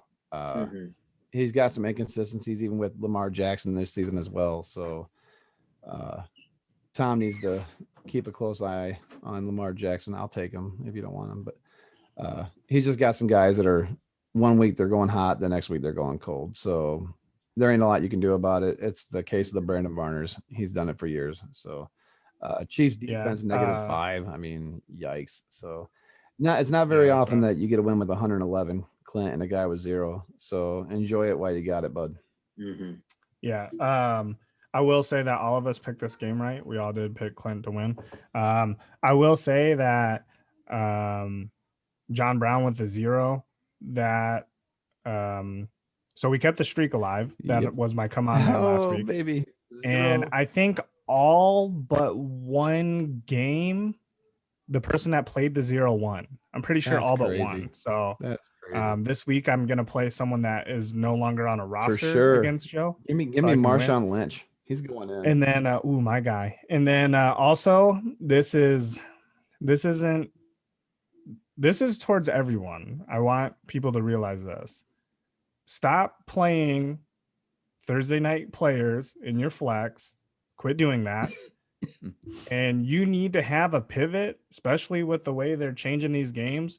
John Brown was not playing that game, but it didn't matter because he was fucked and couldn't play anyone else. Yep. So quit. Like, I played a player this week that I didn't want to, but my only other option was a player that was going to play like a Monday or Tuesday game. Like, sometimes you just have to suck it up. John Brown was not playing that game. Yeah, I'd rather get 3 out of somebody than a 0. Yeah, I'd rather get 3 than 0. Although, if we're going to go by history of this league, maybe I do want 0. But anyway, sure. That's just a little public safety announcement or whatever you want to call it. Quit putting Thursday players in your flex because you know that you're going to play them, and make sure you have pivots for Monday and Tuesday games. Moving on, we have 1-3 Fournettecated versus the 1-3 CallofJeudy. Fournettecated wins 146.7 to 142.5. We all got this game right as well. This one was a nail biter. Yeah, indeed. I think I had Marshall by 7. I didn't know what the total score is going to be, but it's definitely close. Again, it's like Mark's team. If you look down on Marshall's squad, he pretty much hit everywhere. And when you do that, you're going to be 130 or higher. So, but with that said, homie had a scare, and I don't care, dude. It was if you guys were watching that Thursday night game, Sean had Derrick Henry going, and Derrick Henry got a touchdown with, I don't know, maybe like 4 or 5 minutes to go, right? And game pretty much over. Well, they kick it off to Buffalo, and Buffalo fumbles the ball on like the 22-yard line with 3:58 to go. If Tennessee would have just dick pounded Derrick Henry to run the game out, he would have got a touchdown and beat Marshall. But instead, they put their backup running back in, and Marshall dodged a huge bullet. So I'm sure if he was watching that game, he was probably sweating. But Sean still had a nice week. Always sucks when you have 142 and lose. Dude, you got to do something about Zach Ertz. I don't know what to tell you. I know it pains anybody. It pained me to cut him, to drop him, to bench him. It's Zach Ertz, but this ain't working out, man. It's not working, bro. You can go get any other scrub off the waiver wire and play him. At least put him on your bench. Do something different. A couple extra points. You just needed 4.2 to tie. Yeah. So I'm not sure what you said about this game because I was away, but the one thing I have for CallofJeudy, my very first line is Ertz is washed. Like, this guy cannot get separation. He's dog shit. You drafted this guy to be a top 5 tight end. I he might be a bottom 5 tight end. I don't know. He's horrible. Ooh, it's bad. I don't It's think real bad. anyone realized or expected Ertz to suck the way that he has so far. No, definitely not. Definitely not. I mean, but you're exactly right, Joe. I mean, and honestly, I got the same thing going on with my tight end. I mean, sometimes you just got to look at it and say, hey, even though they're supposed to be the guy, they're supposed to be good. Sometimes you just got to take them out and roll with whatever you can. Yeah, I mean, I'm not saying cut the guy. I'm just saying, like, yeah, if you got to explore another option or two, you know what I mean? Like to put him on the bench and try somebody else for a week, you know, until he starts heating up. This thing's ice cold, man. All right. Moving on. Oh, hold on. So, I never wrote it down. Oh, I know what it is. Say it. Say it. Joe was 6-0. First 6-0 of the season with predictions. And I was 5-1. Respectable. Kilo was 1, 2. Kilo was 3-3. I'll get the overalls. Oh no, we after. don't need to hear overalls right now. We just need to bask in the 6-0. No, because I'm kicking Joe's ass. So, because he picks last. That's why I make him pick first sometimes. No, it's not, dude. I have these fuckers wrote down. So Joe is 18-12. I am 21-9. I don't have Kilo shit. I'm batting 500. Yeah, I thought you were 3-3 last week too. Yep, batting 500 right now. Yep. Okay, Kilo is 6-6. And Marshall was 7-11. And Matt was 2-4. Uh-oh. Pick it up, Matt. You better get back on the show and get that pick'ems up. Yeah. Okay, we'll move on. Sorry. Oh shit, we got graphs and shit. Moving on to week 6 predictions. This is the first out of week conference play. Let's go Pocket Dogs. Let's go Pocket Dogs, baby. You're going to steal my thunder. I was about to say, man, Pocket Dogs got to come through this week. All that scoring we keep doing up there, we are crushing you guys in points right now. Yeah, so hopefully that carries over this week. I'll talk about that at the end here. People are probably going to get on with my predictions. But anyway, we're going into the 3-2 consent not required versus the 2-3 swear at me. We'll let Kilo go first. He's the neutral party. Party. All Joe. It's all Joe this week. All right. I like it. Pocket Dogs, baby. Pocket dogs. Oh my gosh. I love it. So I'm going to go ahead. You know, just the quick rundown, you know, Mahomes and Kelsey, they're always going to be the pick at their positions. You know, Hunt over Mixon. Yeah, I know Hunt's going against Pittsburgh, but still, he's going to end up running out better than Mixon. Mixon is going against Indy, who's got a really stout defense.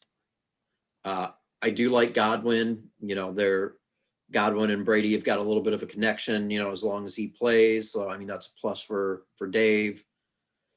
Same with Hill, man. You know, any one of those core players in that KC offense is gold.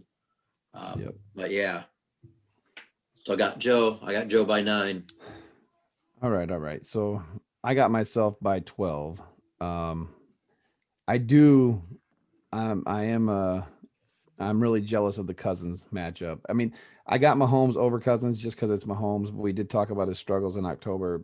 Cousins, I was listening to an interesting stat last night. They said Cousins is not thrown for more than 275 yards in a game this season. Bro, this is the week.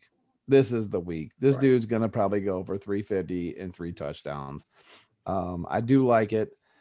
But with that said, I do not like Mixon at Indy. I do like Dave's wideouts, but I'm taking Kelsey in the running back situation this week with a little bit of Patrick Mahomes sprinkled on top. So Dave's got some struggles with some of his running backs not producing yet. So I do like the fact that he's got Mixon and Gaskins in and took out Ingram. But for right now, I'm going me by 12. I'm gonna give my super analytics play, but I'm saying that I'm better in every aspect but the tight end and the flex position. I'm picking myself 137 to Joe's 131. Close one. Mahomes is obviously the play no matter what. Hunt is a man for me against the number 5 run defense or number 5 defense, number 4 run defense in a potentially low scoring divisional game. Same thing goes for Connor. I read the stats about Connor. His touches have been going down.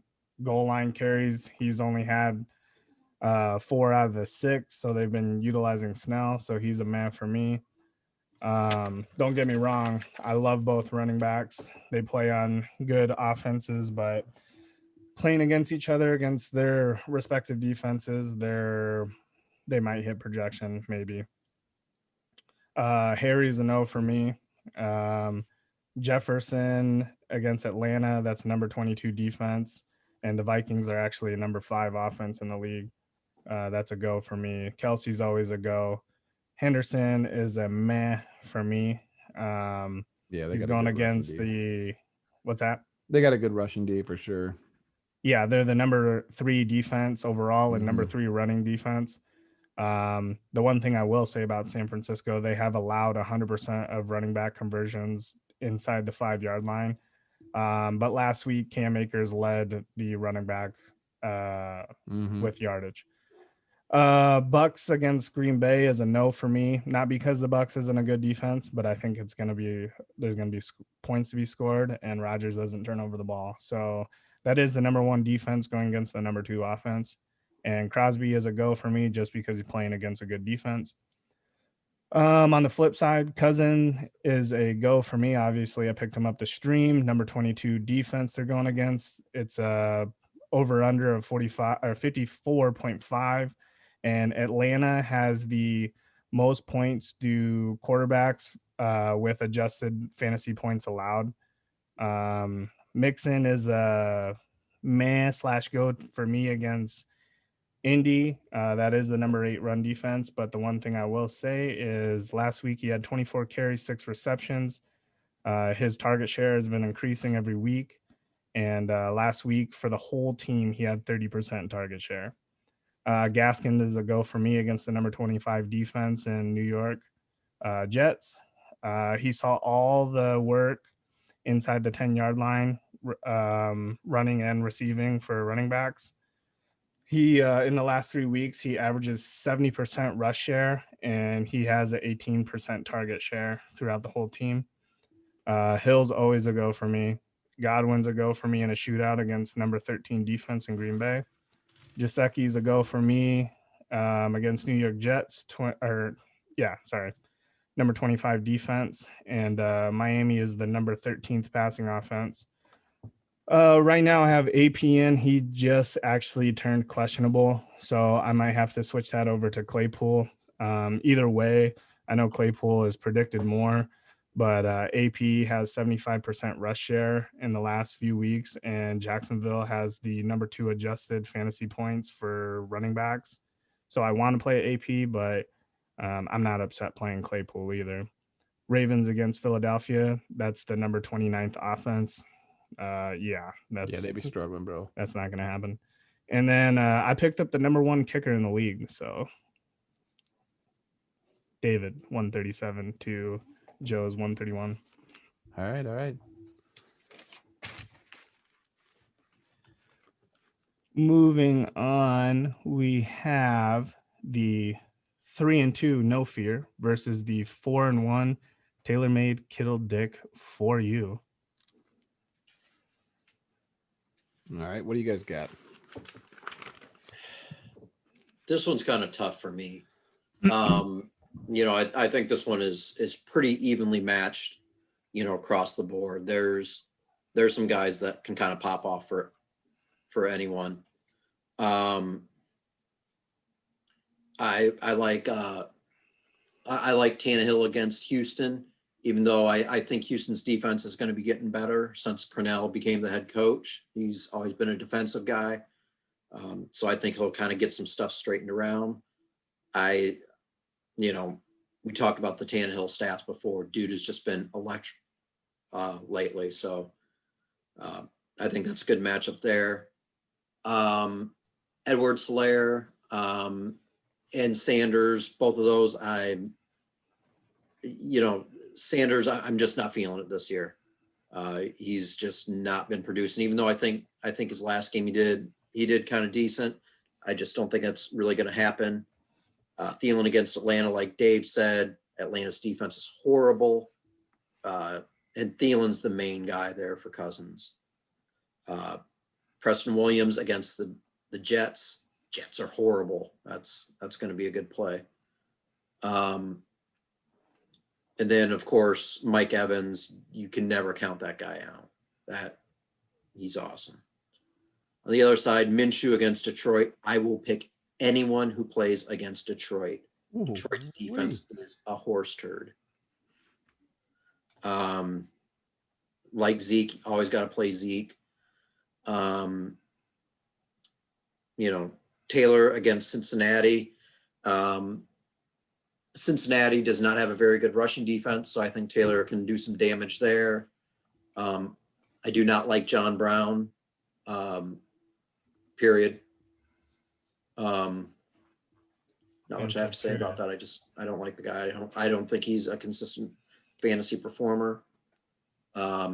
Chenault, again, I'll pick anyone that's playing against Detroit. He seems to be kind of coming out as Minshew's go-to receiver. Kittle, obviously, stud. Can never pick against him. All in all, I have got Kittle Dick by 4.5. All right. So you're going with second harvest, Kilo. I'm going with second harvest this time. So my gut tells me to take Kittle Dick. He's got 4 wins in a row. But you want the pocket dog sweep, so you're going to pick all pocket dogs. I can't pocket dog sweep it because we got Brandon in our division. But and I'm winning. So crazy talk. But I will say, again, it's kind of the thing from last week. So if you look at Kittle's team, he's got Tyler Lockett out, which is his best receiver besides, obviously Kittle, but he's made a pretty good living this year so far after having Tyler Lockett in. I do not like a couple of his matchups. And on the other side, not telling JR what to do, but I don't know how I feel about Schultz playing this week with Andy Dalton. I know Andy Dalton's made some kind of rapport with tight ends in the past, but never really a huge tight end guy. I think the wideouts are going to be his safety net. So I kind of like the Eric Ebron move this week to help out the pocket dog situation. So I'm going JR by 3. Even without Russell Wilson, just because we talked about how good Tannehill's been. All right. I got JR 127 to 118. Tannehill is a go for me against the number 24 defense, number 31 press defense in Houston. Helaire is a go for me against the number 28 run defense. Sanders is, I kind of disagree with Kilo. Sanders, in my opinion, is a player that you play no matter what at this point. But he is going against the number 6 run defense in Baltimore. So I think he'll be close to his projection, maybe a little under, but in my opinion, you have to play Sanders. Thielen is 100% go for me against Atlanta, number 22 defense. Evans is a go for me. Joe read that stat before. He's scored in every game. That's not going to change against Green Bay. That's for goddamn sure. Schultz is a no for me. Basically what Joe said, quarterback change. You never know, but as of right now, that's a no for me. Preston Williams is he's had one outlier game. I don't think that he's gonna score what he did last week. Yeah, I didn't like that one either. Yeah, I mean, he is going against the Jets, which is number 25D, number 31 coverage. But in my opinion, that the other targets in that system are utilized more than Preston Williams. But yeah, that's just my opinion. Go for that flyer and even try that rookie running back Perrine in the Jets. Who knows? Yeah. I mean, he's got options. Miami defense is a go for me, even though it's the number 26 defense against the number 31 offense. But the one thing I will say is Miami is the number 9 in pressuring the quarterback, while the Jets are the number 30th in pass protection. Dude, and they're hot. They smacked down San Francisco, man. And then Bullock is a go for me just because he's playing a tough defense. I think they're going to get to the red zone at least. Yeah, get some kicks. Yeah. So, Minshew on the other side is a no for me. I know that he's going against Detroit, but he's going to struggle with his options there. Zeke is a go for me with the QB change against number 28 defense in Arizona. Taylor is a meh for me, even though he's going against Cincinnati number 16 defense. I do not trust that offense right now. They are horrible. Brown is a meh for me against Kansas City. Number 21 defense. The over and under is 57.5 with Kansas City favored by 3.5 points. So they are going to pass, but I agree with Kilo. John Brown is dog shit. Chenault, that's a meh for me. Kittle is the type of player that you always play no matter what, but if they do have the same struggles as last week and move quarterback, I don't know how that's going to go. And they do go against a tough defense, number 8 defense, number 4 to coverage. Swift is a no for me. He doesn't get enough carries, not enough production there with not enough chances.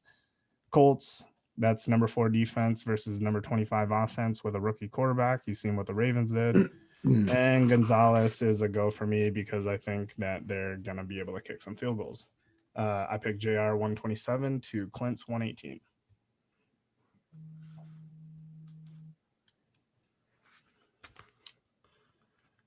Moving on, you have the 1-4 uncircumcised Chubb versus the 3-2 Baby Shark. All right, so I wanted to stomp Johnny O this week. With that said, he's got a fighting chance here, bro. He dropped Matt Ryan, picked up Fitzmagic. He's been hot, man. Fitzpatrick, he's been slinging. Last, remember, was it 2 years ago in Tampa Bay? He's a streak player. So, like, when he gets hot, I think he had like 3 games over 400 in a row. You know, he gets on a little roll. He's playing the Jets. So I do like Fitz. I like Kenyon Drake against Dallas. Even like Gibson against New York. McLaurin against New York. You no longer have Haskins throwing the ball. This could turn out good. Crowder's been playing really well. So I mean, if you look at like the matchups for Johnny down the list, I mean, we're talking the Jets, Dallas, Giants, Miami, Houston. I mean, he's got a pretty favorable week. The only thing is, I don't think he has firepower on his team. You know what I mean? He's missing a big guy, a big firepower, sure shot, 25, 30-point guy. When you look at Tom's side, that can be Lamar Jackson. It could be like a Cooper Kupp. Even James Robinson's had good games. I know they're playing Detroit. Detroit can be tough sometimes, but Tom has guys on buys. Josh Jacobs, Jared Cook. Le'Veon Bell. Yeah, Le'Veon Bell, right. So personally, I like Schuster in this matchup, but whatever. Tom, do you? But I still got Tom winning by 3 because Johnny's missing some big firepower. So, all right, I'll go ahead and go next. To kind of build on what you were saying with Johnny O's team. We all know that there's some players that you're going to play them regardless. You know, your Mahomes, your Kelce's, your Kittles. You know, there's several people like that. Johnny doesn't have anybody like that. Blankenship. Crowder. Blankenship. Crowder's doing good. But Crowder's been hot. Really like what Johnny did here is he doesn't have those must-play studs, so he just went matchups. Yeah. He's got the best matchups. You look at the names and like Joe said, there's no firepower. I mean, the biggest name in there is Drake, and Drake's been a turd this year. Crowder. You know, and on the other side, I mean, Cup's solid. Jackson can always pop off. Edelman's not been quite himself. But you know, it is what it is. I do like Robinson against Detroit. I love to hate on the Lions. I love to hate on them because their defense. Yeah, you're weird, dude. Dude, after you've been through so many years of having a sucky team, just a quick sidebar. This year, Detroit feels like the 0-16 team. So why do Bears fans always talk so highly about their team? Bears fans just crazy as fuck. That's why they're wild as shit. You said if your team's been years and years of being dog shit, but you talk to Bears fans, they're the greatest thing under the sun. Oh yeah, yeah. Especially if they win a couple. Oh my God. Oh, if the yeah. Bears keep on winning, Bears fans are going to be intolerable. Or if they beat your team, they think that they're just dominating over your team. You know, It's like 1985 all over again. You know, yeah. No, I'm in the middle of something. We could brag on the Bears all day, but anyway, they trash. Who you got, Kilo? So anyway, I have got Baby Chark by 6. Okay. We picked our different divisions here. I got John 116 to Tom's 115, closest match. Yeah, Johnny for the win, baby. That'd be awesome. Fitzpatrick's a go for me against the Jets, 25 defense. Gibson is a go for me against the Giants, number 25 defense, number 9 run defense. But I think with that QB change, he's going to get the ball. Drake's a man for me. He has a lot of opportunities, and that is over and under 55 points. So I think they're going to score. He's going against the number 30th defense. So I think he'll be around projection. He might be a little over, but he's not going to get a shit ton of points just because he hasn't produced. But he does have a lot of opportunities. Crowder, little known fact about Crowder. Crowder is 100% go for me no matter what. They could be playing 12 teams. Crowder's goated. He's the number 2 wide receiver in average points scored this season. Yep. Number 2. He's only losing to Devontae Adams. Number 2. He's the greatest thing ever. Greatest thing ever, bro. Just ask his owner. He is going against Miami, number 26 defense, 29 coverage. McLaurin is a meh for me. Just because the QB change, you don't know what's going to happen there. He is going against the 17th defense, 21 coverage, and the Giants. Ingram is a man for me against Washington, number 9 defense, number 5 coverage. Brown is a go for me against Houston, number 24 defense, number 18th coverage. And he did have a good game coming back. Let's hope he stays healthy. Steelers is a man for me, divisional game, number 5 defense versus number 3 offense. And Blankenship is the most goated kicker ever. On the flip side, Jackson, I think he's going to have a good game against Philadelphia. They are the number 15th defense, number 2 in pressuring the quarterback, and 24 in coverage, but I still think he's going to get it done. James White is a meh for me versus Denver, number 2 defense, number 1 run defense. He has a low floor, but he does have a high ceiling there. Robinson's a go for me against Detroit, number 29 defense, 23 run defense. Cooper Kupp against San Francisco is a go, number 3 defense, number 7th in coverage, but San Francisco got exposed last week. Teams are going to take advantage of that. Chark is a meh. Hooper is a meh versus number 5 defense, number 25 coverage. I think Hooper is the type of player that is going to come on in the back end, but as of right now, I don't trust it. Edelman is a go for me against Denver. Patriots is a go for me against Denver. That's number 9 defense versus number 32 offense. And Zerline, Greg the Leg, he's goated. John 116 to Tom's 115. All right. Little side note from Clint Schultz. He did text me and say that Van Der Esch might be playing this week, so we'll see what happens. But if he is healthy, then I expect Kenyon Drake's numbers to go down just a little bit, but we'll see. There you go. Moving on, we got the 4-1 Dagger time versus the 2-3 Fournettecated. Ooh, take it away. Take it away, Dave. Read it off. Okay, yeah, especially since you bitch that I always Yeah, pick well, you last. always do bitch out, but this is an easy pick. So Dude, go are you ahead. kidding me? I spend the most fucking time on talking. You want me to go first, especially after Pick. I just went. People are gonna listen to me for fucking 30 minutes. Anyway, We like I listening got to you. Dagger time 127 to Marshall's 111. Okay, 16. Yeah, 16. Yep, Yes, sir. yep. I think Josh Allen's going to have a good game against KC. You know how it is when you play KC. A lot of scored points. Yeah. Over and under 57.5. KC's favored 3.5. We're going to pass the fucking ball, baby. Let's Yeah, go. baby. Mosert's a go for me against the Rams. That is the number 8 defense, number 25 run defense. And he gets a lot of touches, a lot of opportunities, and the motherfucker's fast, baby. Rojo is a man for me against Green Bay. That's the number 14 run defense. I think he's going to hit his projection, but that linebacking core is going to fuck him up. Adams is a go for me against Tampa Bay. Number 1 coverage. But it's Adams, bro. Number 1. He's number 1. Galladay is a go for me, baby. That's going to be I think he's going to get a fuck ton of points against Jacksonville. Number 22 defense, number 22 coverage. Galladay all day, baby. Babytron. Higbee is a fucking man for me. Higbee's dog shit. He's going against the 49ers. I've never been high on Higbee. The one thing I will say is the San Francisco did get exposed, like I said. So maybe, but maybe, but not by Higbee. Woods is a go for me against San Francisco.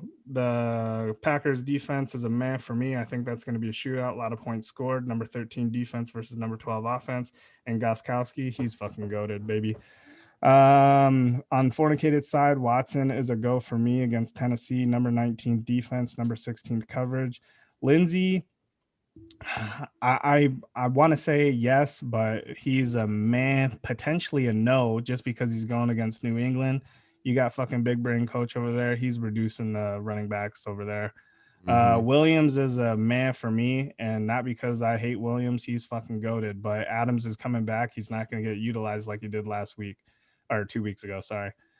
Fuller is a go for me against Tennessee, 19 defense, number 19th coverage. Parker's a go for me. I think that's going to be the target in that game I was talking about previously against the Jets. Number 25 defense, number 31 coverage. Graham is a go for me against Carolina, number 27 defense. Hardman is a go for me. Watson's out. So, yeah, he's a go for me. Number 18th defense. Bears defense against Carolina. That's number 6 defense versus the 16th offense. So they're going to be able to hold it down. And Bucker's a go for me. Kilo 127 to Marshall's 111. Yeah, I took Kilo 17. Pretty much all the same reasons. I do have a couple of difference of opinions on a few players. Do agree with Philip Lindsay. Like, what a week for Philip Lindsay to get an opportunity again. He's coming back healthy. Melvin Gordon's out, but he's going to go against New England.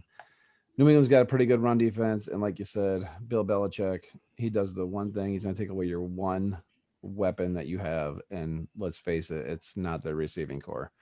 So they're going to key on Philip Lindsay. It's going to be a long day for that boy. Do not like Jamal Williams in that situation against Tampa Bay. I did want to pick up Hardman today. Marshall beat me to it. I looked at him this morning. I went to look at him again. He was gone. Like the matchup. But with that said, look at no Dalvin Cook, no Fournette, no Chris Carson, no Metcalf. He's done for this week. It's done. Listen, 17's being generous. It's being nice. In all reality, it's probably going to be more like a 25, 28 point win. But we're taking Kilo 17. Did you say that Gordon is actually out this week? Fucker got a DUI, bro. Yeah, they're talking about suspending him for the week or holding him out for the week. Okay. Yeah, I knew he got the DUI. I didn't know what the fallout from that is. He's going to get disciplinary action from the team, and then he'll get disciplinary action from the NFL. He's gone. Shit to get drunk, dog. It'll be 2020. Be 2025 before he plays again. Anyway, keep going. Purple. He was going 35 over the speed limit, by the way. Tell him to go hang out with Johnny Bones Jones. That's a fucking felony, bro. He's going to prison. Over 25 is felony. This dude's getting ass raped in prison for 12 years. You know, for Marshall's team, Yeah, you just picked on it. You know, Carson on a bye, Metcalf on a bye, Cook, you know, with groin injury. Marshall's got a good team, and he's got a pretty deep team. But this is just a bad week for him with all those. You know, that being said, you know, the Lindsay play, I mean, he's going to be the starter there, but I agree he's going to have a rough time there. You know, Watson at Tennessee, I like Watson. Watson can put up points. Trash bag. Keep going. Sorry. Williams is, I mean, he's only a third down back. Sorry, Dave. He's a third down back. I said he was a no. Why are you coming at me? Because he's a Packer. Because he's a Packer, man. I said he was a no. I was the first one to go. Defensive. Everybody's a no against that Tampa Bay defense. That's not true. Adams number one. Adams. You know, I like Fuller. He's the top receiver for Watson. Yeah. You know, it's a good pairing. You know, Parker's going to get all the majority of the looks there in Miami. Graham, you know, I look for Foles to kind of dink and dunk, and that's always good for the tight end. And then Hardman, like you said, with Watkins out, he's fast. Yeah. Get him the ball, he can be gone for 60 yards just like that. Like Odell. Dang. It was 50 Faster yards. than Odell even. 724 yards. Damn. They rushed for 4,023 yards that game. Allen, again, you know, Buffalo KC shootout. Hey. We don't need to hear you stroke him your to put team. Just points. pick your team by 30. What are you doing here? Dagger Time is a trash name. Complete trash name, trash team, trash owner. Oh, there, yeah. Higbee's a turd. What do you got? My team by 8. Go You big. guys always go into this Go all big. this in-depth Go shit, and I big. feel like I need to do the same thing. No, yeah, do it up, man. Yeah, man. I'll just give you shit. I'm You can done tell me now. what elementary school they played at. I don't give a fuck. I'm here for a good time, baby. I like my team. As you should. I like my team. Yeah. I think I got some players. I think I got good Yeah. depth. You got good matchups this week too. Yeah, I got some good matchups. I don't really like matching up against the Tampa Bay defense, but you know, Adams is a stud. Yeah. You know, Packers against the Tampa Bay offense, not good, but I picked that more up for the long haul, not just for a week streaming. You know, Gostkowski, I mean, he's always going to put up points. Yeah, I dropped Lutz for him, but you know, that's pretty much a wash in my eyes. Yeah. Tennessee's put up points, bro. They finally got a kicker. Right. So how much? Yeah, give me a fucking How point. much, man? I gave you a number, me by 8. No, you Oh, by didn't. 8? Oh man, that's weak ass by 8. Yeah, you mean 80. I like all 12 of my matchups. I'll take myself by 8. All right, moving on. We have the I'll clue you guys in on a little secret. If you look back at all of my picks, I have never picked a win over 10. Oh my gosh. See, fuck that. I'm by 12 on Dave. I'm gonna stomp his ass. nah, you won't. Stomp. Guaranteed. That's a commissioner guarantee. It's coming. This is the host bowl. Can we have the host bowl this week? Host ball. It's the host bowl. Yeah, what are you gonna make me when I fucking beat you? Oh, I'm gonna make you bring my fucking trophy back and gravel at I my don't feet. have your fucking trophy. Somebody, but yeah. Anyway, moving on. The 2 and 3 Eskimo brothers versus the 3 and 2 shoe name. I'll go on this one, man. I got marked by 13, man. It's pocket dogs week. I know he's got Kyler Murray, and trust me, dude, Kyler Murray's gonna have a big ass game. I think Aaron Jones is gonna have a sneaky good game, even though it's Tampa Bay.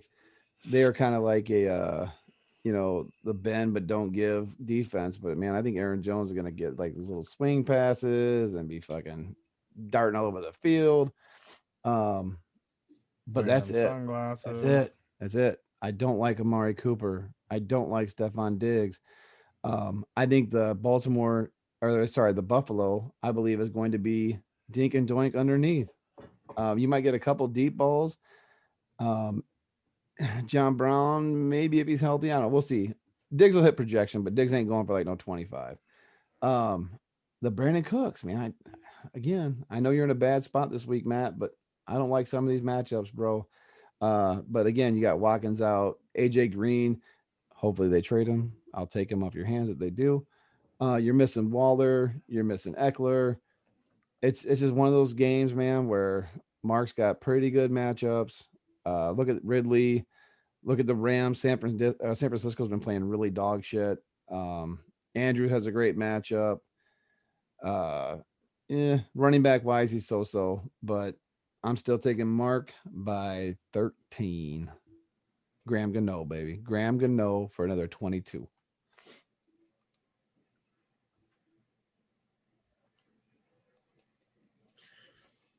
All right. I'll lead in.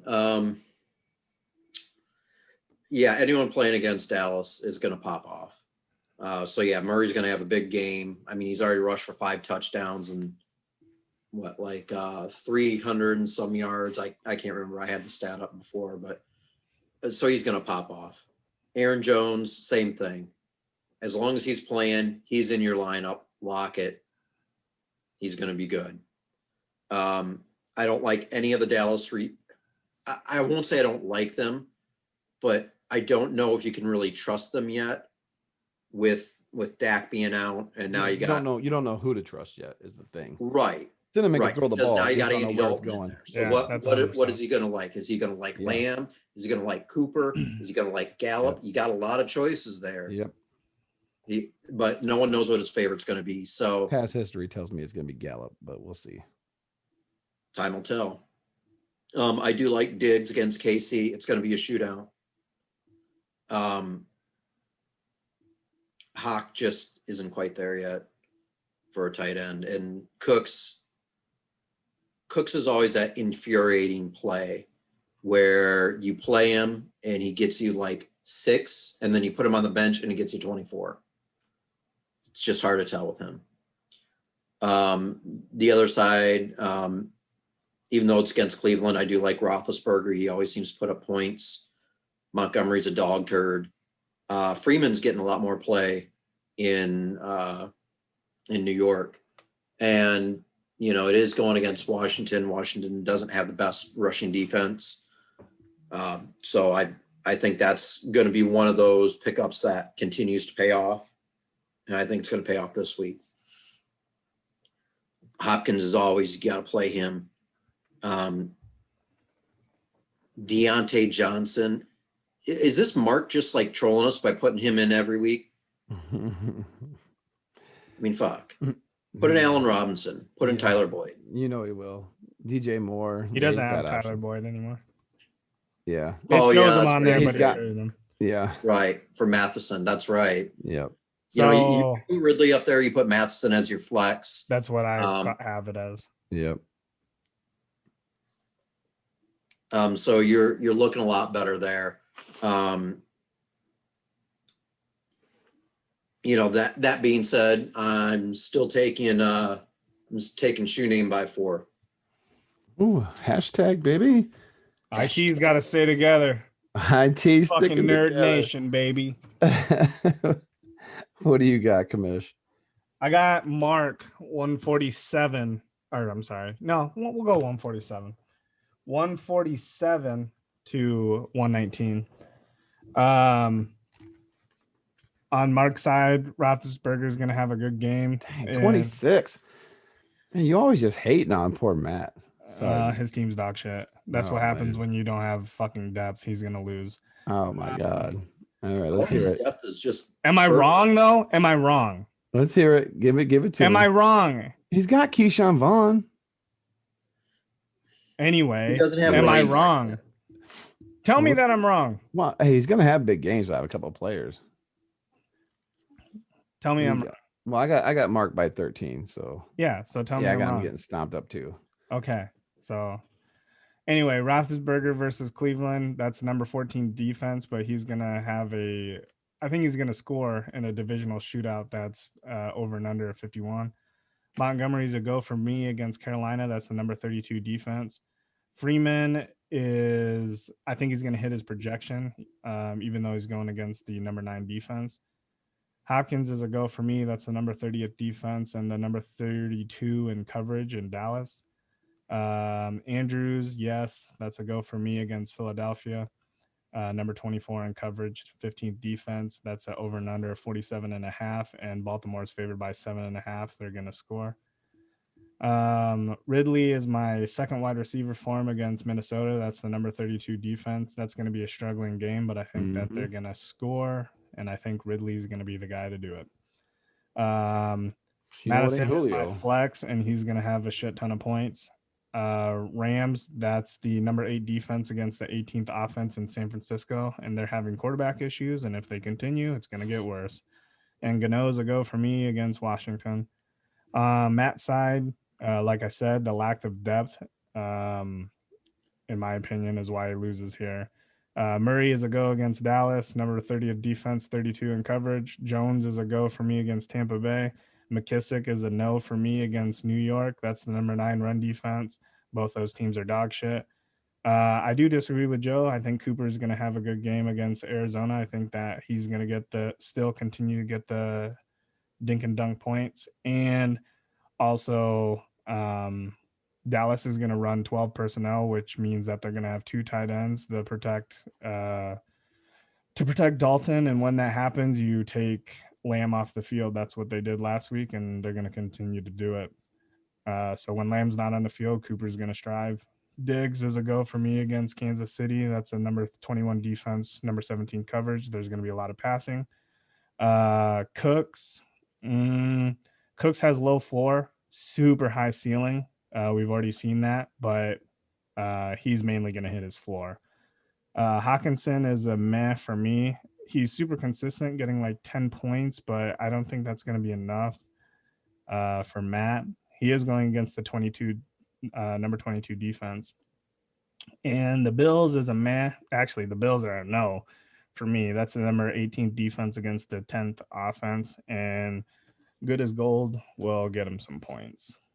So I have Matt 147 to Mark 147 to Matt's 119. And it is not hating on Matt. He has no depth. I really don't know why I picked hashtag on this game, but exactly. I went with it, so I'm staying with it. Yeah, you had Matt by 4, right? Did you sway Kilo? Did you sway him? Oh my goodness. Dude, I'm telling you, bro, like, how do you look at that and think that Matt's gonna win? No offense, Kilo. Like, I respect your opinion, but dude, when you're playing, right? I went through last night and I made my picks, and then I went through today and I looked at what changed. I don't know why I didn't like re-look at that one. Just hear me out. You have 3 players. You have McKissick. Okay, that's your number dog shit. That's your number 2 running back. You are playing Hawkinson, which is a struggle in a struggling offense. No offense, Kilo.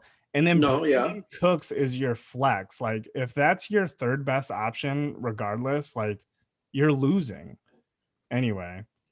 Like I said, after I'd said it, then I was like, the fuck did I say that for? But I picked it, so it's there. And now we move on to what Joe is going to be mad about. The Varner Bowl, baby. The Varner Bowl. Dude, Brandon always in the bowls, my guy. This guy has more bowl games than any school in history. Oh, man. We got the Brandon Varner, Kilo's Gary, 2 and 3 versus the 1 and 4 CallofJeudy, Sean Varner. Go ahead and take it, Kilo. All right. First off, I'm never going to call his team Kilo's Gary. Oh, let me butt in. I forgot to in the I wanted to explain that. Yeah, Brandon Varner asked me to explain his team name to you because obviously you've not seen Big Mouth on Netflix. It is a animated cartoon that's really raunchy about kids getting into puberty and all that stuff. Mm-hmm. Anyway, super hilarious. It is super hilarious. And there's a really lame ass coach, Coach Steve. Hi, I'm Gary. Yeah, and when he was a kid, he told his other kid he was hanging out with that he wanted to be as Gary, and he didn't. He's like, "What's a Gary?" Well, he tells him what a Gary is. When he was a youngster, his mom would have Gary come over when Dad went to work, and Gary was like his big brother, like his friend. So he is Kilo's Gary. Like he's railing your mom, basically. Right. Is where he's going. Not your butthole, just to clarify. Yeah. So yeah, the way that I took it is South Park episode. Yep. Minge and Gary. Did you guys ever see that? Yep. It's Yeah, I heard it last I week, knew yeah. what you meant, but I wasn't gonna interrupt you when you said that before. But yeah, that's what he means by Kilo's Gary. not much better though. It went from being my butthole to the guy who's railing my mom. So Yep. That's fuck you, pretty much Brandon. it. So anyway, Brandon Shitbags versus CallofJeudy. Rogers, one of those guys. You got him. You got to play him. This roster's all fucked up for me now.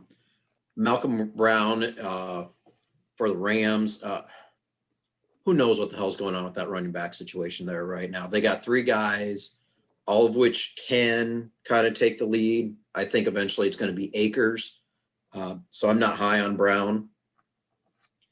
Gurley against Minnesota. Minnesota's defense is trash. So Gurley will probably get above his prediction. Excuse me. I don't think OBJ is going to get his prediction against Pittsburgh. Lamb, I'm hesitant again on any of those Dallas receivers just for what I said. Now that Prescott's out, who knows who they're going to. Jonnu Smith, being sneaky good this year. Brandon, no way in hell I'm trading you Mozart for Smith. Tanyan, been balling out. I think with Adams back, that is going to come to a quick halt. Cardinals defense against Dallas. Fuck, Dallas put up a lot of points this year. I know that's with Prescott, but they still got a lot of weapons. And Tucker is just an awesome kicker. So I like him. Stafford against Jacksonville. Stafford just, he's my boy. He wasn't looking quite right this year. Hopefully he got it fixed on the bye. David Johnson looked better last week. I'm hoping that he keeps that uptick up, and Mike Davis has been balling out more than anyone thought that he would in Carolina. Hollywood Brown against Philly. Slay's going to be Slay's hurt, might not play. I'm not too high on Hollywood Brown, but he definitely has got that high ceiling. Robbie Anderson's been balling out too for Carolina. Ertz is a fucking turd. God, I'd hate to say it, you almost got to go for Fant if he plays, just because that's how bad Ertz has been. Henry's a monster. And V, get a fucking defense. Come on, man.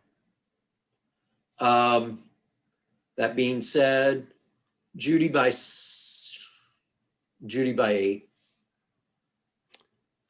Jeudy by 8. Hey, Jeudy by 8. All right. So I have Sean by 26. And have it just because I hate on Brandon's team every week. But this one I actually have legit reasons why. I did get a message from Brandon that said, hey, I fucked myself by trading you this week, because he's got Malcolm Brown in the lineup, which is what I'm assuming he meant. Aaron Rodgers, yeah, it's a go. I mean, listen, I think this game isn't going to be as big as everyone thinks it's going to be. I think it's going to be like a 28-21, 27-21 game. We'll see how it goes. Malcolm Brown's a no. Todd Gurley, sure, he'll hit his number. Like we said, Beckham went home sick. Kind of hard to say what's going to happen. And then CeeDee Lamb, it's a land of unknown.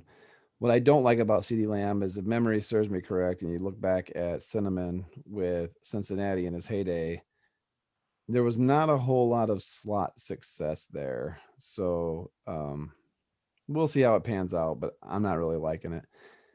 And sorry, but Big Bob, Tanya N, he coming down to earth this week. I do not like the double tight end matchup this week, Brandon.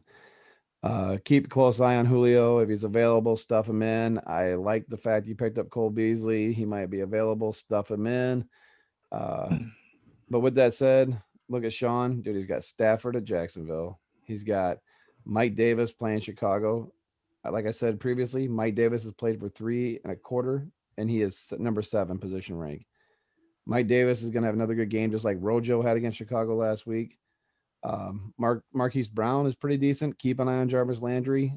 He did have the last 2 practices he missed, but if he is healthy and suited up, depending on his hip and his ribs, Jarvis Landry could be nice if Beckham is out. So you got to keep an eye on that. Love Robbie Anderson.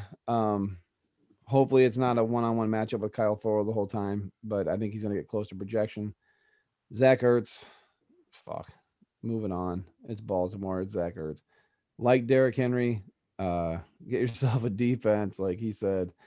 And I've got Sean by 26, man. We're going the only 2 matches I took outside the division was Tom and Sean of all people. So we're taking Sean. So little breaking news, Bell's going to the Chiefs. So we did not call that at all. Nope. That was reported 12 minutes ago. Ugh. I got Sean 132 to Brandon's 113. Rodgers will score against Tampa Bay. Malcolm Brown is a no for me against the number 3 run defense. He might get his projection, but it's a low projection.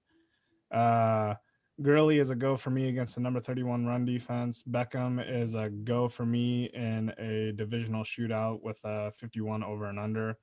I stated how I felt about Lamb before against Arizona. Just going off of how the Cowboys played that game after Dalton came in, they ran a lot of 12 package, which brought Lamb off the field. Smith is a go for me against Houston. That's number 24 defense, number 18th coverage.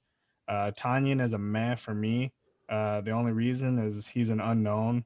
I mean, in that offense, he could potentially have a high ceiling, but I would play Cole Beasley.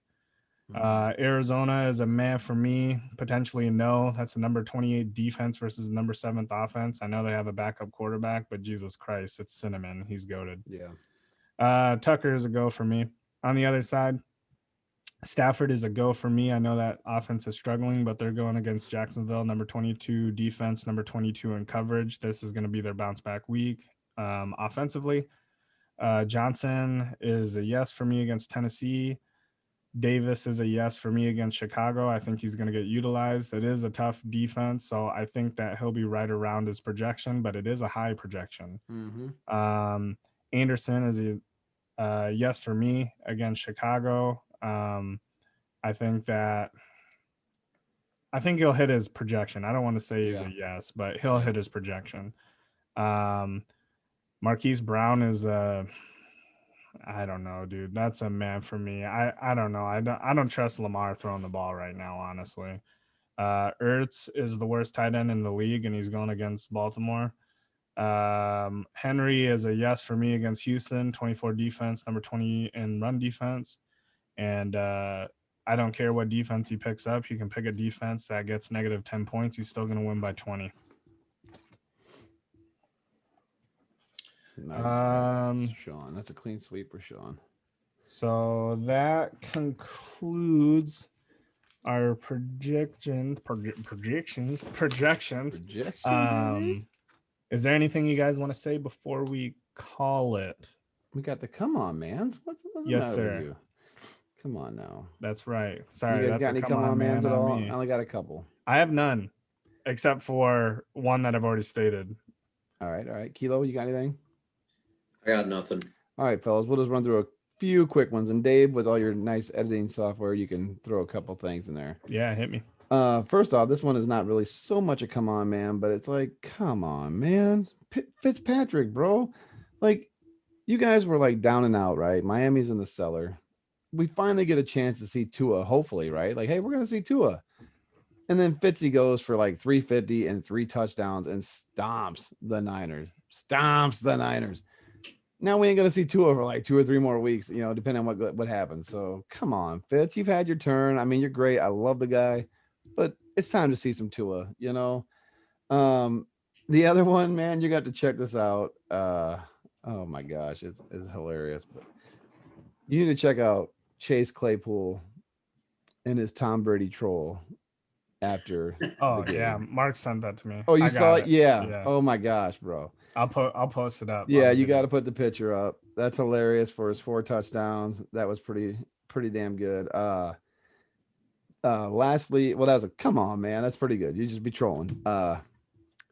Derrick Henry, you guys saw last night to Josh Norman. Come on, man. I'll also post up all the tweets about please that. do. That dude got just blasted, looking like a little kid out there. It was pretty amazing. But it is Derrick Henry. But I mean, come on, man, go for the feet. Do something. You can't go head up against Derrick Henry when you're like 170 upper pounds. body tackle. Henry. Yeah, come on, bro. And you ain't even a tackler in the first place. Jesus. And then lastly, it's the best one. Oh, it's the best one. Please put up the footage of Jared Goff trying to spike the football in the end zone. Oh, come on, man. Check it out. Put it up. Said it was Tannehill. No. Jared Goff trying to spike the football. Check it out, please. You're going to love it. It is literally the worst spike in history of football. Yeah, I didn't see it off. Yeah, I'm going to give you the come on, man, now. So come on, man. You got all week to practice rushing a fucking touchdown and doing a little bitty baby spike. This thing was you'll see it, man. Please post it. Tell me what you think. It's the best thing ever. Best moment so far of the year. All right, I got one to add then. All right. Because your golf one made me think of Tannehill. So Tannehill decides to take it on his own, runs in for 10 yards, decides to do a little jump and pose as he goes into the end zone and comes down, awkward on his knee, fucking does a barrel roll, ass over tea kettle, pops up like, oh, what? I'm good.